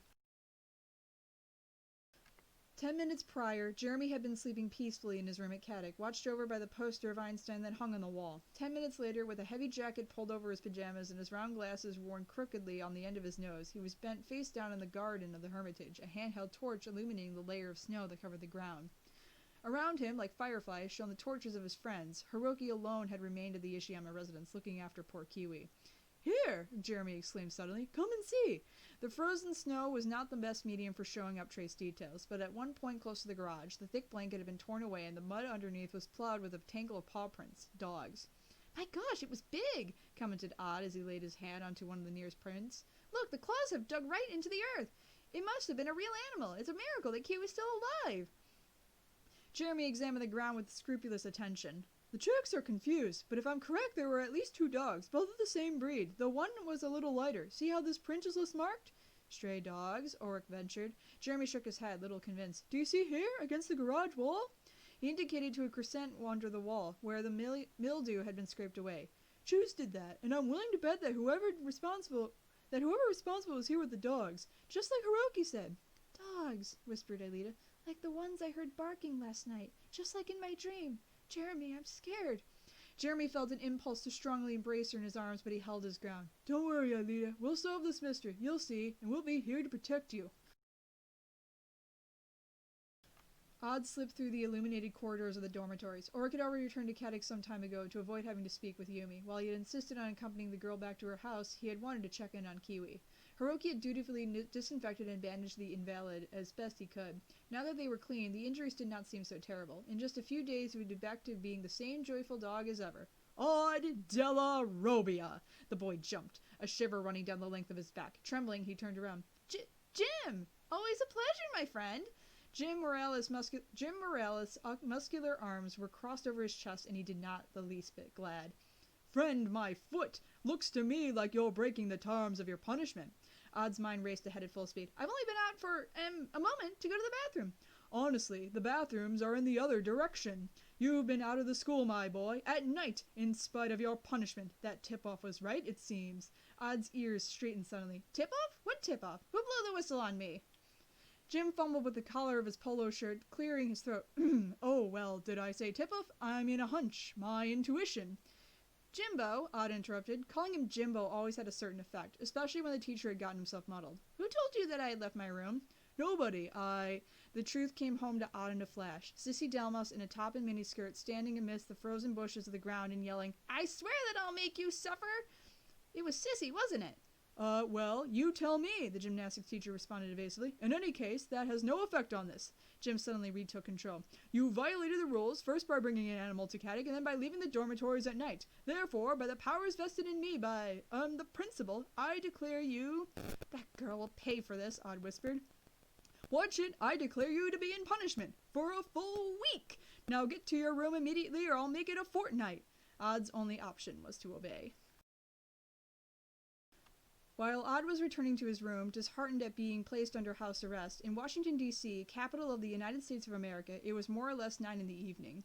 The office did not enjoy a view of one of the city's great monuments, like the Washington Obelisk, the Capitol Building, or the enthroned statue of President Lincoln. It was like any other office, located inside one of so many suburban skyscrapers, all equal, anonymous gray buildings. But that did not mean that the person who occupied this office was of no importance. Quite the contrary. When the phone rang, the woman seated behind the desk answered immediately with a dry voice. Yes? On the other end of the line was Maggie, her secretary. "Ma'am, I'm sorry to disturb you, but there is a call for you from France." The woman, codenamed Dido, made herself more comfortable on a revolving armchair and checked out of the corner of her eye the long row of clocks hanging over the door, one for each of the major capitals of the world. At this moment it was after 3 in the morning in France. For someone to call at this hour implied a certain urgency. "Maggie, put them through to me." She made up her mind at last. In the meantime, pressing a button on the telephone that ensured the line was not being monitored. The voice that came down the length of the cable was male, deep, and embarrassed. "Ma'am?" "Agent Lone Wolf. It's been some time." "Yes, ma'am. I felt you ought to know that's what's happened in the computer science unit. They've turned something up." The computer science unit consisted of a number of slave computers that day and night monitored all searches made on the World Wide Web, hunting for suspicious words or phrases. It was an immense job, laborious, illegal, and more often than not, useless. "Go ahead, we're on a secure line." "This afternoon we detected a search made on a private intranet. Someone was trying to obtain information first on Franz Hopper and then Waldo Schaefer, who are in fact the same person." Dido sighed. Franz Hopper. Again. The case of Hopper was over 10 years old, but she did not need to check any dossier to refresh her memory. At the time she had been a young, promising official at the beginning of her career, and the Hopper case had been her first, not to say her only, failure. "Thank you for informing me, Agent," she said. The voice on the end of the telephone cleared his throat. "I apologize, ma'am, but that isn't everything. The search was made in the internal network of Caddick Academy."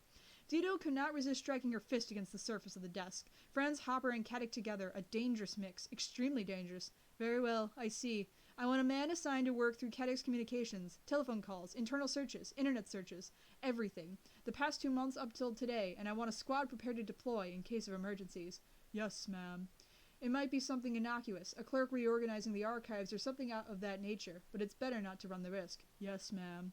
Dido ended the call without saying another word and sat immobile next to the telephone. A part of her, after all, had been hoping for this case to be reopened. It was a chance to turn her single failure into a great success. The next morning, Jeremy and the others met by the coffee machine. Only Odd was missing. He had passed by 2 minutes previously, accompanied by Jim Morales, who was following him from close behind, and had just enough to direct a single despairing look at his friends. "I knew they would catch him," Oric had observed as he watched them pass. "We'd best go too, guys. Lessons will be starting." Jeremy was on his feet close to Aelita. They both had eyes that were black-rimmed from tiredness. "I think the only solution is to put the Hermitage under observation." "Do you mean organize some kind of guard duty?" Yumi asked. "Actually, I was thinking along the lines of closed-circuit television surveillance," Jeremy clarified. "I can build the cameras here. Last night I went back to the factory and checked. Just about all the components I need are there. We then place them around the house, and from the computer in my room I can monitor them all. So if by chance this man decides to return, we will have an image of them, and then we will be able to report him to the police," a pleased Yumi finished for him. "Right?" Jeremy remained absent-minded. "More or less." Alita smiled. "But isn't your computer dismantled and stored in a big box? Didn't you say that you would only keep the laptop for your schoolwork?" Actually, I seem to recall something like that myself," Oric sniggered. "With Lyoko gone, I'm done with computer science. It's better this way. And you said it in such a solemn voice, too. Heh."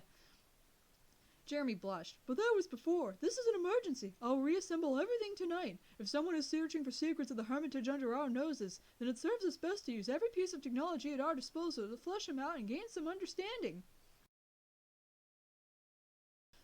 Jeremy was not the only student at Caddick to anxiously look forward to Professor Hertz's lessons. Suzanne Hertz was in fact a most beloved teacher because she did not limit herself to the educational curriculum, instead incorporating any scientific subject from DNA and computers to space travel, using examples and experiments that always fired the imaginations of all her pupils. Every lesson was a new discovery, except today everything seemed completely different. In fact, the professor did not even say hello to the students and instead went directly to her desk, seating herself with a frowning expression and removed the curriculum from her folder. "Let's see. Open your books to page 48. Nicholas, would you start reading?" Nicholas looked perplexed at his best friend Herb, who was also his roommate. Together they were Sissy's 2 bodyguards, but Herb was the science expert. And during lessons, Professor Hertz normally focused her attentions on him and Jeremy, the 2 most brilliant students, allowing Nicholas to sleep in peace. Hertz cleared her throat and fixed Nicholas with an annoyed stare. "Is there a problem, Nicholas?"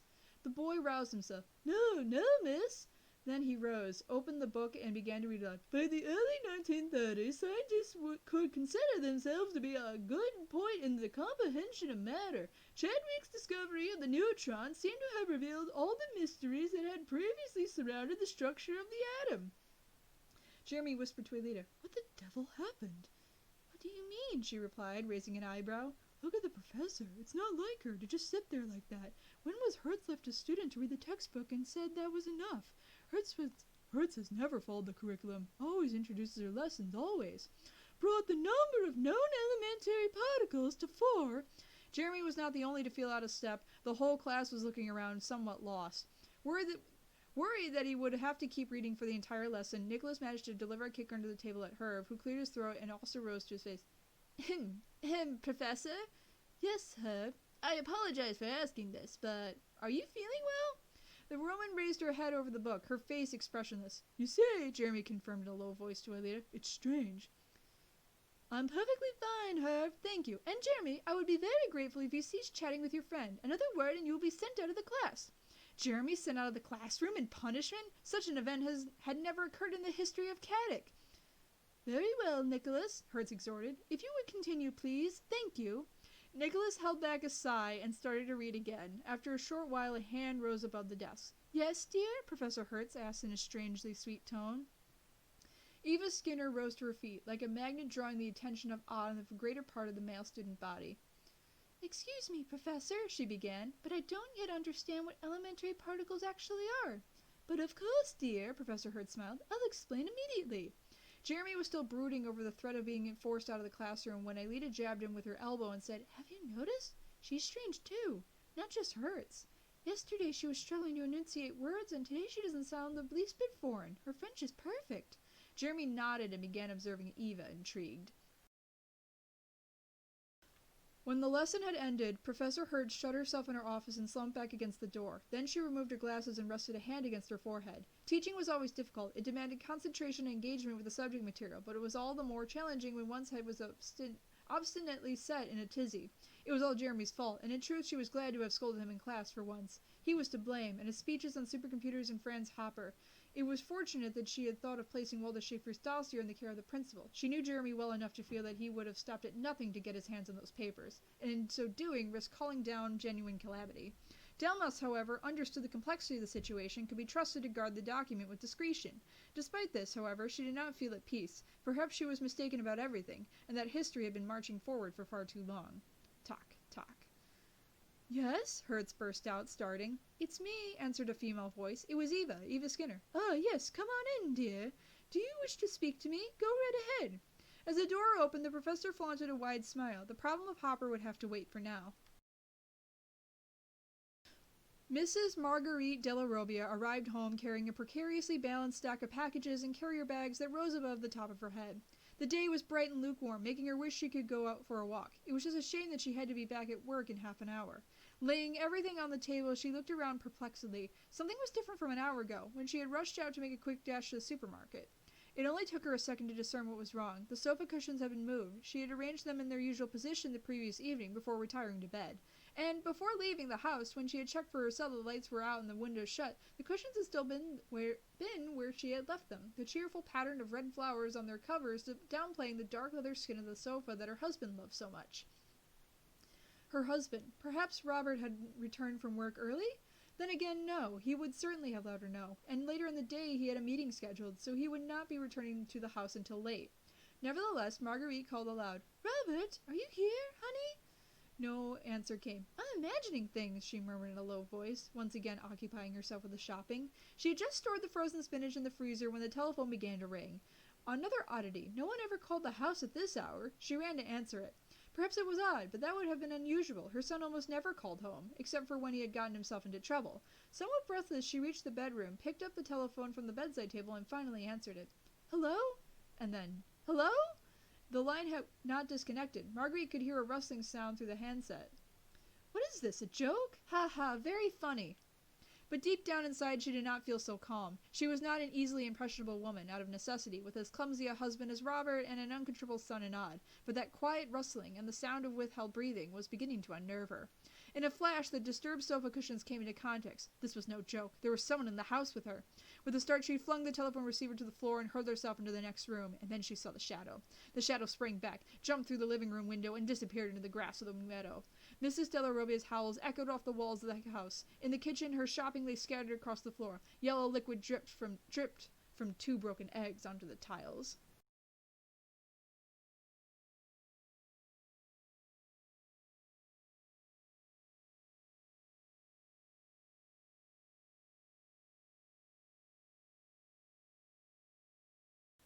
Chapter 5. Screwdrivers, Cameras, and a New Secret.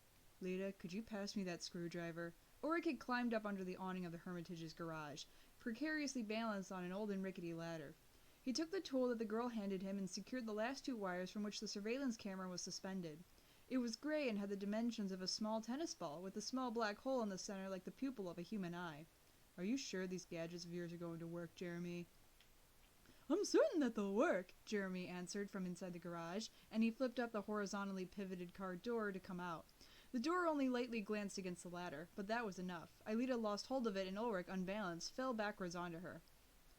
Oh, are you alright? Well, I'll be just fine if you could get off me. Sorry, I didn't do that on purpose, Jeremy accounted for himself. Ha ha ha, no worries, Ulrich answered, helping Aelita to pick herself up. Why are you laughing? Because of the clown pants, Jeremy. They're just so you. Lita stifled a chortle with her hands so that Jeremy did not notice they were teasing him. In preparation for the afternoon's work, he had donned a huge pair of dungarees procured from goodness knew where that truly left him looking like a clown. The boy removed his glasses to clean them against his t-shirt and returned them to their place. In any case, he groused, these surveillance cameras are gems. They can visualize in the infrared spectrum and broadcast directly to my computer using TLS cryptography. Okay, Einstein, slow down, Ulrich interrupted him. The important thing is that they work. Hey guys, Yumi called to them. Instead of chatting, could you come and give me a hand here? She was in front of the entrance door, where a small terrace porch reached by several steps overlooked the garden and provided enough shade to cover a table and a small rocking chair whose cushions were torn and ripped. Yumi was standing on top of the chair and trying to screw another camera to the door jamb. Ulrich approached her. Sure, wait there. I'll help you. He climbed up next to her, his arms practically embracing her while he held firmly onto the small screwdriver. I'm almost done, Yumi said in a whisper. Doesn't matter. I'm just glad to be here. Okay, it was a stupid thing to say, Ulrich thought, but he and Yumi had been quarreling too much lately. Jeremy came up the porch stairs, leaping 3 steps in a single bound. Could you guys do with another screwdriver? Ulrich turned for the start. For pity's sake, we're fine. But the movement had been too sharp, and once again he lost his balance, ending up face down on the cushions. By his calculations, this was his second fall in as many minutes, and just when he had the chance to spend a few moments alone with Yumi. Ulrich picked himself up into a sitting position and stared Jeremy straight in the face. You're my personal jinx today, you know that? Aelita lay on her bed, listlessly trying to read a book that Yumi had lent her. Darkness had fallen outside, and a wind was blowing against the face of Caddick's dormitories, filling the air with gusts and lamenting moans. Giving up, Aelita closed the book and switched on the small television set that rested on her desk. A stupid quiz show was playing, but perhaps her father would have enjoyed programs like this. He seemed to have been skilled at riddles and clues, and maybe her mother as well, assuming she was still alive. Aelita shook her head and turned up the volume of the TV, hoping it would drown out her thoughts. The show's presenter was a man in his 30s, with a neatly trimmed beard and hair styled and gelled up in a comical fashion, with an upright, banana-shaped forelock. He was smiling stiffly in a sparkling suit of green brilliantine and kept directing his attention to the prettier contestants. Well, our friends at home, he announced eventually. As you know, this is a very special evening. The image on screen was framed in such a way as to draw attention to his prominent eyes, of such a clear blue that they brought to mind the eyes of huskies, the color of ice. There is, in fact, here with us now. Aelita froze, lost in those eyes, and then for a moment it seemed to her that... She roused herself. No, that was impossible. The eyes of the presenter had vibrated, the pupils oscillating as if suffering from signal loss, and a symbol had momentarily appeared in their place, the concentric circles of the eye of Xana. Xana? She whispered. The television exploded. Screaming in fear, Aelita slipped off the bed, her elbow striking against the floor. Xana had returned! She breathed deeply, 2 or 3 times, calming herself.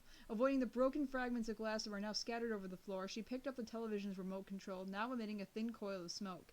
It was obviously no longer functional, but the inbuilt LEDs were still illuminated, neither had the room's ceiling light blown out. If a similar thing had occurred not so long ago, Aelita would have hurriedly called her friends, and together they would have made tracks for the abandoned factory beneath which hid the underground castle, the secret laboratories that housed the supercomputer, and would have entered into Lyoko to deactivate one of the towers.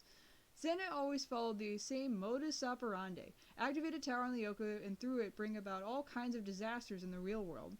And these would not end until she entered into the tower and restored everything to normality, taking advantage of the gift her father had left her, Code Lyoko, a piece of coding within the towers that she alone could activate, and so neutralize Xana's powers. But things had changed. Xana no longer existed, and Alita's father had in fact sacrificed his life to stop it. So the explosion could not have been the work of the artificial intelligence. It was nothing. She had to calm herself. Wearing her slippers, Alita furtively left her room and headed towards the ground floor coffee machines. She needed something hot to drink.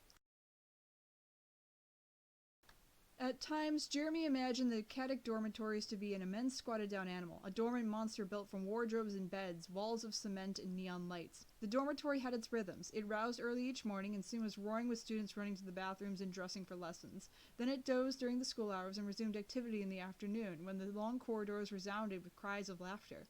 And now, in his room, Jeremy felt that the Caddick animal was settling down for a good night's sleep. The voices outside were low, the only footsteps a quiet, rapid tapping as students avoided Jim Morales making his rounds. Jeremy was sitting in front of his computer, the faithful computer that once again occupied 90% of the available space on his desk. The remaining 10% was taken up by his laptop computer, also powered up. On both screens, the images were cycling quickly from the camera set up around the Hermitage, the home of Aelita's father. For the moment, everything was completely quiet. "Can I come in?" a voice inquired from outside of the room. Oric rushed inside without waiting for an answer, and closed the door behind him. "Jim's become obsessed," he panted irritably. "He nearly caught me." "How's odd?" "He's in our room watching some lame concert on DVD. Another 5 minutes of that music and my head would have burst. So what about you? What's happening with the Hermitage?" Jeremy showed him the screens. "No problems for now. The only thing troubling me now is staying awake all night. If we intend to continue this, it's going to get difficult." Oric lay down on his friend's bed and picked up a periodical lying open on the pillow. He put it down just as quickly. Blag protons. How can you read this stuff? Anyway, I can stay and keep you company if you're all right with that. I can have the room to himself for now. So how's Yumi? It was a strange question coming from Jeremy. Between himself, Oric, and Odd, there was an unspoken pact in place. He admitted to seizing up around girls, and accepted and appreciated their observations on who were the belles of Caddick's female student body. But none of them ever discussed in a serious manner the people most important to them. Aelita in Jeremy's case, Yumi with Oric, and whoever was Odd's current girl at the moment. But the fact was that events were taking their toll on Oric, and Jeremy could no longer keep dancing around the subject. "Yumi's fine, as far as I know," Oric grumbled. "We've not spoken much lately." "I've noticed as much," Jeremy said. "But why?"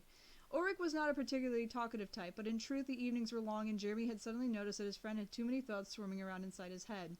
Perhaps he needed to confide in someone, just to vent his feelings or seek some intelligent advice. It was exactly like that, strangely. Oric had just as great a desire to speak as Jeremy had to listen, and one after another words poured out that illuminated him on his friend's emotional situation. What he had said to Yumi when she had refused to look after Kiwi, and what she had said in return, the way things never seemed to succeed between them, never. "An ugly story," Jeremy said at the end, "but it seems to me that you could resolve things quite easily." He smiled as Oric raised his eyes to the sky. According to him, for some things there were no solutions, and always, when there was a solution, it was never easy. Jeremy knew the feeling well. "And what would your answer be? I'm all ears," Oric muttered, skeptical. Jeremy tensed his shoulders and looked at the floor. "Well, for example, you could tell her the truth." Oric looked him in the face. "And that would be?" Jeremy sighed. It was a cruel joke in the history of love. When you were caught in the middle of it, you understood nothing from nothing, but from an external perspective, it all seemed crystal clear. "That would be," he explained, "that you can't carry on in this situation where the two of you claim to be just friends when you and everyone else know it's something more. How long has it been now?" Oric closed his eyes in concentration. "How long since when?" "Since Yumi told you that she preferred for the two of you to just stay friends." Oric scratched his head, trying to remember. "Oh, about a century now." "Exactly, and since then the two of you continue to love each other very much."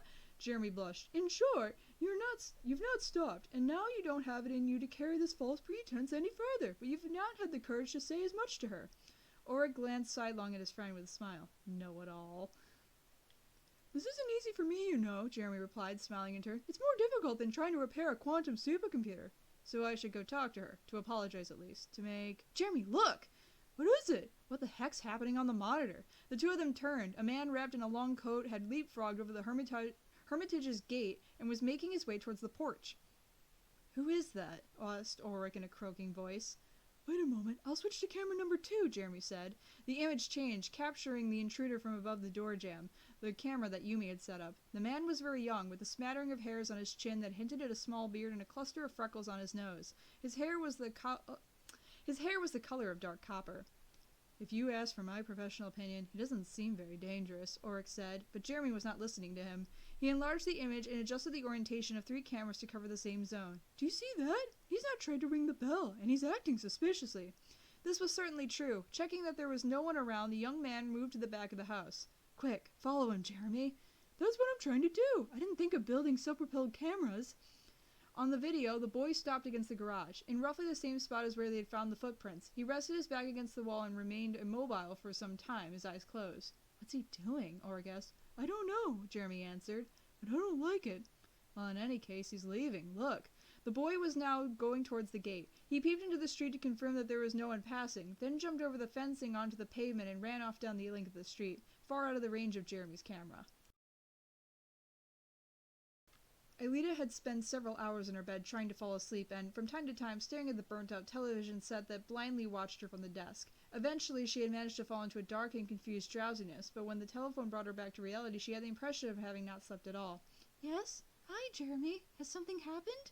She answered after several rings. Yes, Oryx and I have spotted the intruder. We seem to be dealing with a young man. Aelita jumped onto the bed, falling prey to panic. What? Relax, Jeremy tried to reassure her. He's already left. He only stopped for a few moments, and, well, he didn't look particularly dangerous in any case. Aelita perceived that Oryx was grumbling something, and Jeremy added, Yes, that's true. He seemed utterly hopeless, but we kept our eyes on him the whole time, and now we know to be on our guard. The thought that she would soon be spending whole nights patrolling the grounds of the Hermitage did little to calm Aelita. After all, even if the mysterious man was hopeless, his dogs had nearly torn Kiwi to pieces.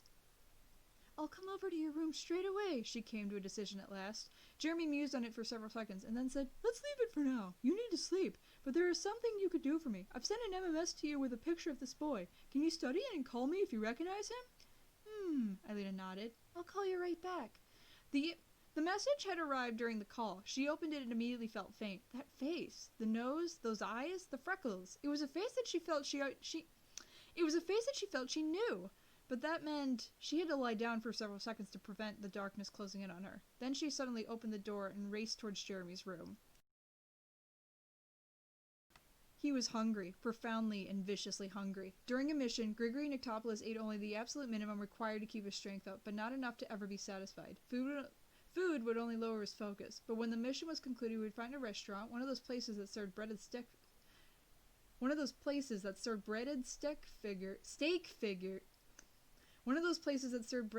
fingers flavored with barbecue sauce, and finally stayed his stomach. It was his way of celebrating. His reconnoitre of the Della Robbia residence that morning had been fruitful despite the lady of the house's early return, and that was not a particularly worrying development either. Unforeseen events always happened. What was important was being able to manage them.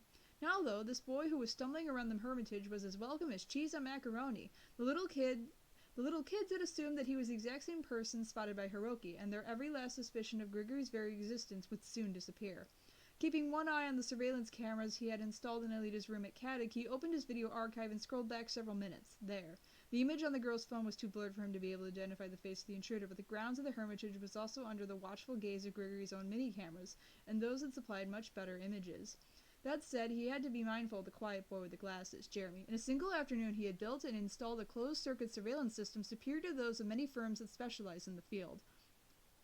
But Grigory's equipment was on a whole other level, and not for an instant had he feared that his bugs would be discovered, nor his presence in the neighborhood surrounding the Hermitage realized. On the monitor, he enlarged an image of the boy with the freckles and opened his digital dossier. Using the same software so beloved of half the world's forensic science forces, he commenced a search based on the somatic parameters of the boy's features, and on the image a series of red dots appeared, corresponding to the cheekbones, the eyes, the base of the nose, and the mouth. On the other half of the monitor, photographs of faces began to scroll past with growing velocity. After several minutes, the computer flashed up the legend, "No match found." Grigory could have instructed it to cross-reference against the database of the French police, the FBI, and their Gallic counterpart, the DCRI, but it would be a lengthy task regardless. Therefore, he limited himself to running a revised search on his internal archive, but allowing for age to be factored in as a variable. If there was a photo in his dossiers of the boy as a child, the initial search would have missed it. Yes, the computer could run the second search. 10 minutes later, there finally appeared the result he was looking for, an application for enrollment at Caddick Academy dated 1992. The small square-side photo that accompanied the form had little in common with a boy lurking around the Hermitage, but the computer was declaring it a 98% match, practically a certainty. Name, Richard Dupuis. Stamped at the bottom of the document were the words, assigned to Class D. Class D? That reminded Grigory of something, and this time it only took 5 minutes to give shape and substance to that memory. It was a group photo, Caddick Academy's Class D of 1992, the young students posing for the camera. On the left there stood a younger Jim Morales, and to the right was Professor Franz Hopper, and there, from the front row and on her knees, Aelita Hopper smiled wryly, and next to her was that little boy, Richard, with an unmistakable head of corroded copper hairs. Grigory regarded the displays wired to his mini cameras. On screen could be seen Aelita, who had returned to her room and slipped into a deep sleep. His mouth twisted into a sarcastic sneer. You really don't remember him, do you, kid? You should. He was your classmate for 2 years. But you're going to remember those 2 years soon enough.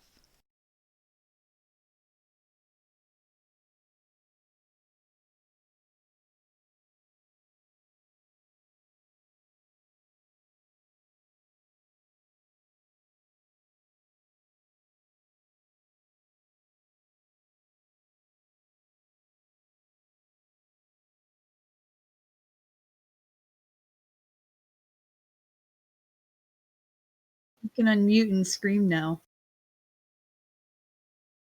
Don't tell me what to do. Well, Oh, I think it God. is very clear. So, we have like 3 different people watching the Hermitage now? The Warriors, freaking Gregory, and some other third person. Yep. Oh, it's complicated. See, like I get Jeremy doesn't want to turn the supercomputer back on, but he couldn't just hotwired into the CCTV system that was already built, set up around the Hermitage, wired to the factory. CCTV system was only established in canon. It was not established in Chronicles. Damn it, Flower. Hate this. But I hate every bit of this. But in Chronicles canon, Uncharted Territory is the second. What is the episode called? God damn it. I am not on the top of my game today. New Order has to happen. New Order has to happen in Chronicles canon because they do end up discovering the Hermitage. But you don't need a CCTV system for Xana to be able to attack the Hermitage, so... You're no fun. I mean, there are... I could have gone my whole life without this. I'd be with you, but there's just so many other bigger problems. You mean how we got here in the first place? Oh. I had to maul a beloved. It all started in the early of 2000s the when I watched Code Lyoko for the first time. And honestly, that was a mistake that I wish I could go back on. But actually, we were talking about characters like Oric's the only one. I think Sissy's in character. I mean, other than the fact that the gang was supposed to befriend her. Yeah, no, Sissy's a dick. Kind of forgets that. They fulfill that properly. They do that properly. The teachers are pretty snarky. No, I think Chris is a little out of character because they said her lessons are always wonderful, and I'm like, no. Yeah, but I mean, she does do interesting. I mean, like, let's also keep in mind Hertz knows about the supercomputer and everything in this canon, so she is sort of a different character already. Yeah, it gets the things this does with her. It gets even more so, and I don't want to get too much into it, but yeah. So, So who is the is the kid Leo? The one at the Hermitage? Who? Is it who's the kid at the Hermitage? Richard Dupuis? Who? I don't know. That's who were you talking about? Who is the kid with the freckles and all that shit? That's Richard Dupuis. I don't even know who the fuck that is. Yeah, he's not. Yeah. He's a Chronicles character. Ah, I see. One of those Chronicle characters that like doesn't really get talked about. Ah. Yeah, I think the only Chronicles characters that anyone talks about is freaking Eva. Ava. And I'm like, there's Is others. it Eva or is it Ava? Because Ava makes a lot of sense with that spelling. Eva. I've been pronouncing her Eva throughout this whole I know you story. have, but the like, problem zero. is EVA, as far as I'm aware, should be pronounced Ava. As far as I've known, the fandom has always pronounced the name as Eva. So. Well, I guess she's a Wally character now, so. She's a Wally character now, I guess. Sure. Eva. I think it's spelled Eva in Wally as well. Like it's spelled the same way. Yeah, it is. Environmental extraterrestrial vegetation evaluator. No, it's spelled Eve. But because Wally's got his with. Yeah. All right, so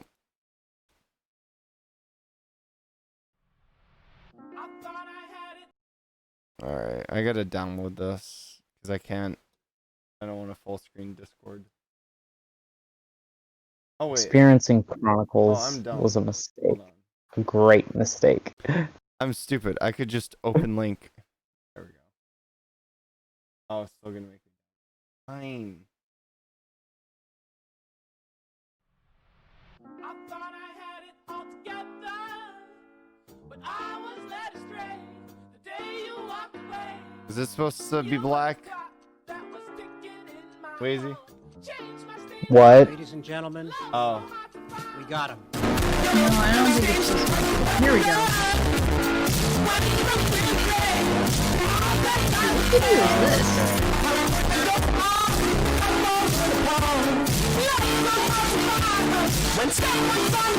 Oh, is this? Oh, okay. His meme.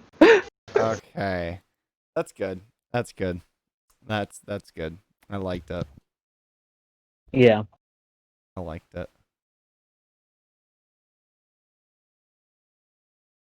Yeah, it's supposed to be there. Technically, she kissed. Yeah, that's right. But They'll... Dark Xana, Hyper Triangle. Keep in mind, Xana's also like really young. Oh no! That makes it worse. Xana is actually technically younger than Aelita. If we, because Aelita is both. So she's. Well, no, because I guess the time reset, she'd stay the same age. Though Franz and Xana would stay the same age during the whole 7-year time loop. So, actually, yeah, no, Xana's like what?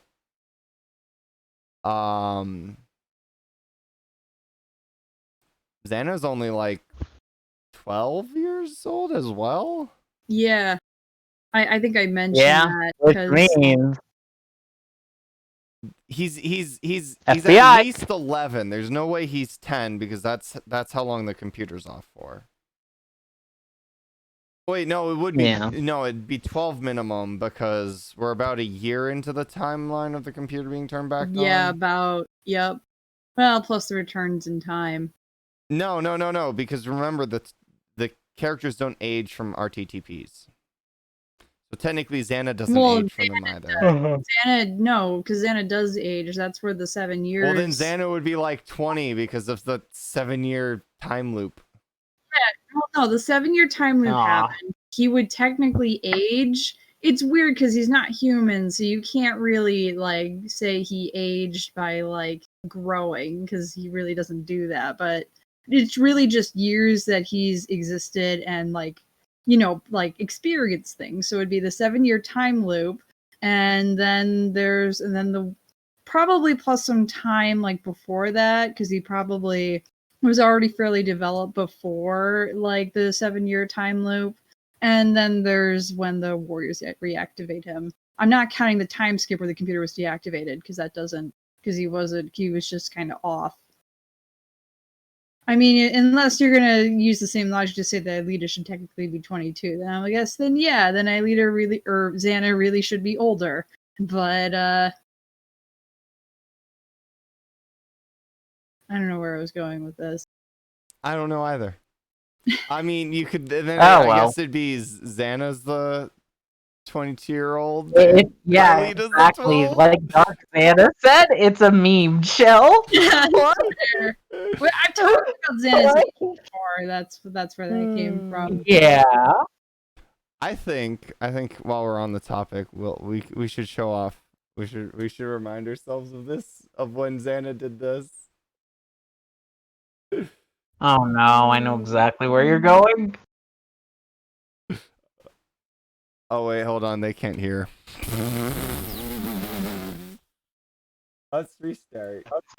Oh no! Don't wait for me! Oh! Okay, but to be fair, this is beautiful. I don't like where this is going. Stop! Stop! FBI should be knocking on this door any minute now.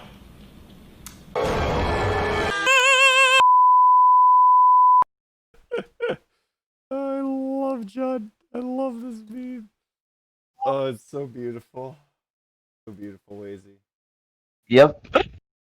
You, man, You've been suspended. are a master. Collaboration. Beautiful. Just beautiful. Working together. In perfect harmony. I was thinking the same thing. Darn it! What? You just quoted the Arthur song. What? And you said working together, and then I'm just like, Oh. learning to work and play and get along with each other. Oh. Darn.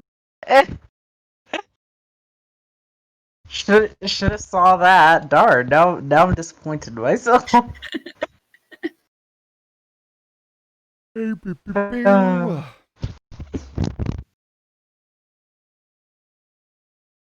We're at this point we're using memes to cope from Chronicles because it's just oh my Just god. need to we make can't. memes about Chronicles. So you know how like I'm always like make memes. Alright, hold on. So you know how I'm like we should make that CinemaSins parody for Code Lyoko, or the CinemaSins thing for Code Lyoko? Yeah. You know what it would be if Chronicles had like a show adaptation, like before you even get into the first episode, it's just like 1,000 sins right away for all the retcons that are about to happen. Like, See, the thing with Chronicles, I was just thinking about it, is just that it uses a very shallow interpretation of the show. It's like someone got a cake and they took the frosting off and then they used it to make their own cake. Like, there's some elements of the original show. It's a chocolate cake with no frosting. No, I mean the frosting's there. It's like, I don't know. No. Okay. I'm talking about the show's a cake, right? And then you got like the frosting's the very shallow part of it. So you use bits of that frosting and you put it on top of your own cake. Oh, actually, that metaphor might not be the best. No. Code Lyoko is the chocolate cake. Yeah.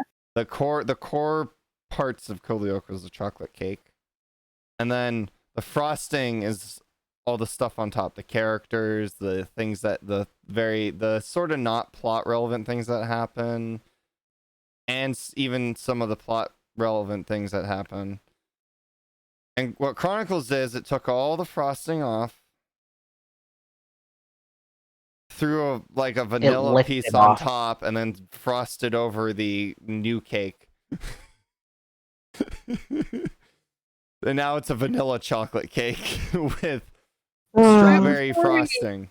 Metaphor around, I will say to Nick, there's people who have said that, like, I wish Evo followed Chronicles more closely. I'm like, no, you don't. No. No, you don't. People have pointed out, like, oh, the amulet, that's like from Chronicles. I'm like, all right, yeah, that's actually one of the few things Chronicles that I kind of like, but it's not like, oh my god. I think the thing people don't realize is Evo is the best definition of a spiritual successor. Yes. Yeah. Chronicles is it essentially tries to be its own thing. So, and like, to be clear what I mean by, so some people I've known people who have different definitions for spiritual successor. A spiritual successor tries to do all of the same things in pretty much as similar a way as possible. So I don't have that. I don't have the definition of spiritual successor. That's not what spiritual successor means. I would define. I get what you're trying to say. No. You are allowed to improve certain elements of whatever you're succeeding. So, say the sword combat in some video game wasn't great, but a lot of the other mechanics are really solid. So, the spiritual successor is technically allowed to improve the sword combat if that makes the gameplay better, but maintain a lot of the other stuff. I just gotta say, a spiritual successor that's not a spiritual successor. You're using the wrong term here. Evo is a sequel, not a spiritual successor. Yeah. A spiritual successor would be more like someone looked at Code Lyoko and decided to make their own show inspired by the show, and that has similar elements, but is not as necessarily Code Lyoko. I've actually have stated before that I consider Miraculous Ladybug to be a spiritual successor. Yeah. Well, no, I'm not saying Evo is a but it falls more in a path of how it's written would function as a spiritual successor rather than. I disagree with that. Whatever. It's a sequel, or at the very least, it's a sequel. That's my point is being lost. Whatever. Trying to be a successor to the original. It is trying to be a successor, but I would not call it a spiritual successor because I don't. Evo tries to have Spirit of CL, which is actually why I think it's a better continuation than Chronicles. Chronicles does not have the Spirit of CL. It has the dressings of CL, but it does not have the spirit of CL. And I think that's why Evo or Chronicles is just it's a little bit frustrating at times. There's some new ideas that I like in here that will eventually come up. But as I get further into the series, I'm just like, yeah, I'm not. And then you guys have pointed out the various character inconsistencies with their original counterparts. I'm like, yeah. Like, there's some I noticed right off the bat, but there's just so much wrong with Chronicles. I'm just like, why? Jeremy is such a nice guy here, and I just can't see that. He's nice in Evo as well. Like, maybe not nice, but a little. Okay, that's fair. That's fair. I guess I guess I can see Evolution Jeremy a little more because he maintains a little bit of that obliviousness when it comes to things like Laura and things like, but yeah, I am annoyed that he's just kind of computer support guy. He's the computer guy and that's all he is. Or he's the computer and he's the leader, but not pretty much. His actual character traits kind of just get put on. Yeah, everyone knows you're supposed to go to Ulrich for relationship advice. That's a terrible idea. I know. Yeah. But everybody in the show seems to think he's the best. Like, all the girls like him. So it's funny to think about the reputations of the Warriors because some of their reputations. Well, who joined? Hello, Cam. Yeah. Can we address that? It seems that all the guys think that all the girls woo over Ulrich, but we never see more than just Yumi and Sissy wooing over Ulrich. That's not true. Ringa goes after him. I think Tamiya also not only him. And Tamiya and Millie, both Millie and Tamiya are interested in him. But no. So if we're gonna talk about a character who woos over all the girls at Caddick, it is Odd Delarobia. It's not Ulrich Stern, it's Odd Delarobia. See, I feel like No. Ulrich's just the kind of guy that like people will fawn over, but they're too scared to actually talk to him. Yeah. The thing about guess. another thing we have to understand as well is that the Lyoko Warriors, these characters as well, because like we're old people now. That's the thing. Like in comparison to these characters, we're guys. old.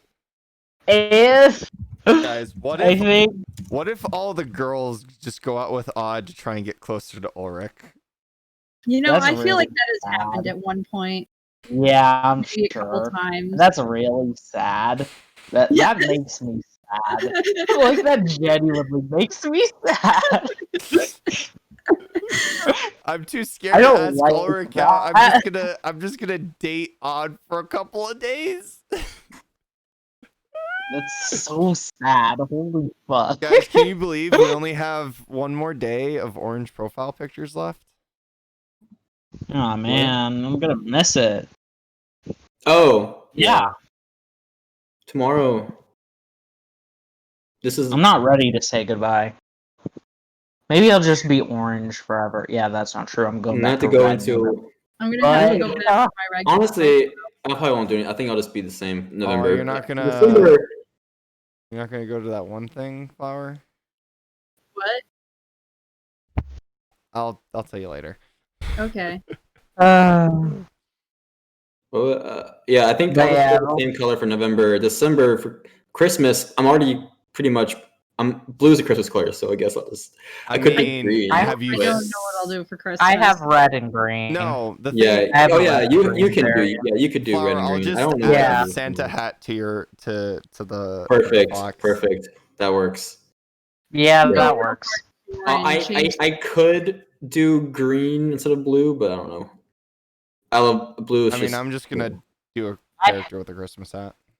Usually what it Holiday is. variants of my profile picture, so you'll see me as red. But I- dark Santa, green. because it's Halloweeny. I'll see what I can do on Photoshop. I can probably change the black background to like green, and then keep the blue, or do That could blue work. background and green C. I don't know. One of those. That could work. Yeah, Dude, first time. make your C a reef, and then obviously chop the wedge out to make it a C, and then cover it in Christmas lights and shit. Boom.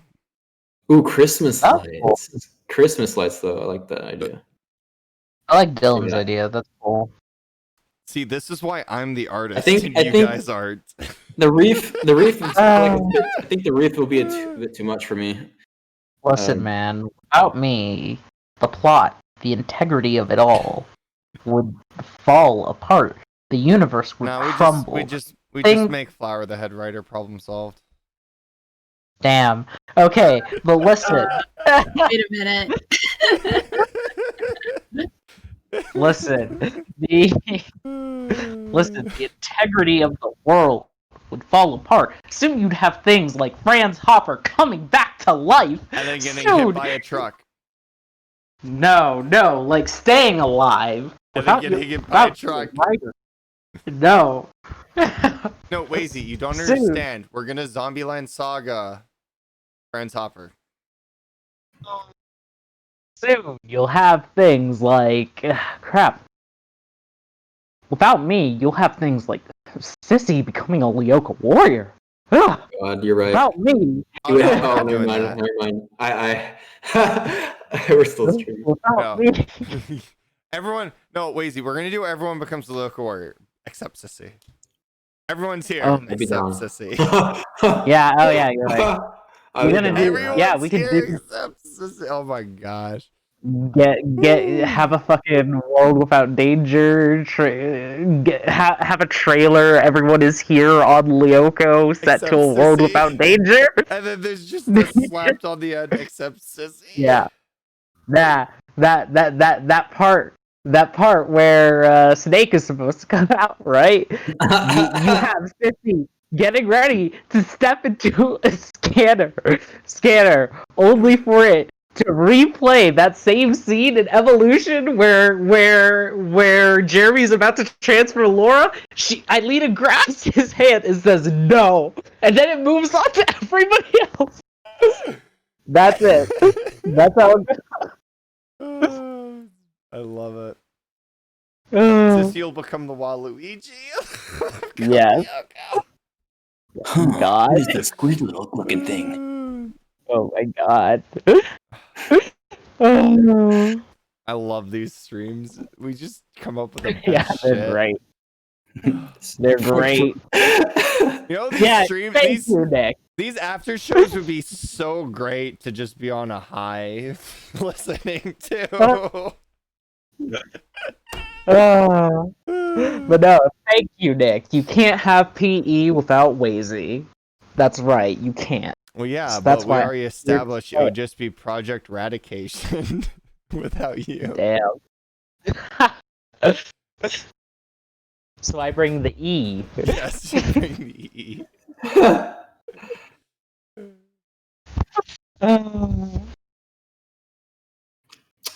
Everyone knows without me it'd just be Project E though. I bring the rad and the cation. Whoa. That was radical. Radical. Totally tubular, man. Dude. Dude, like Xana, bro. Let's get high on these vibes. Like totally righteous. God.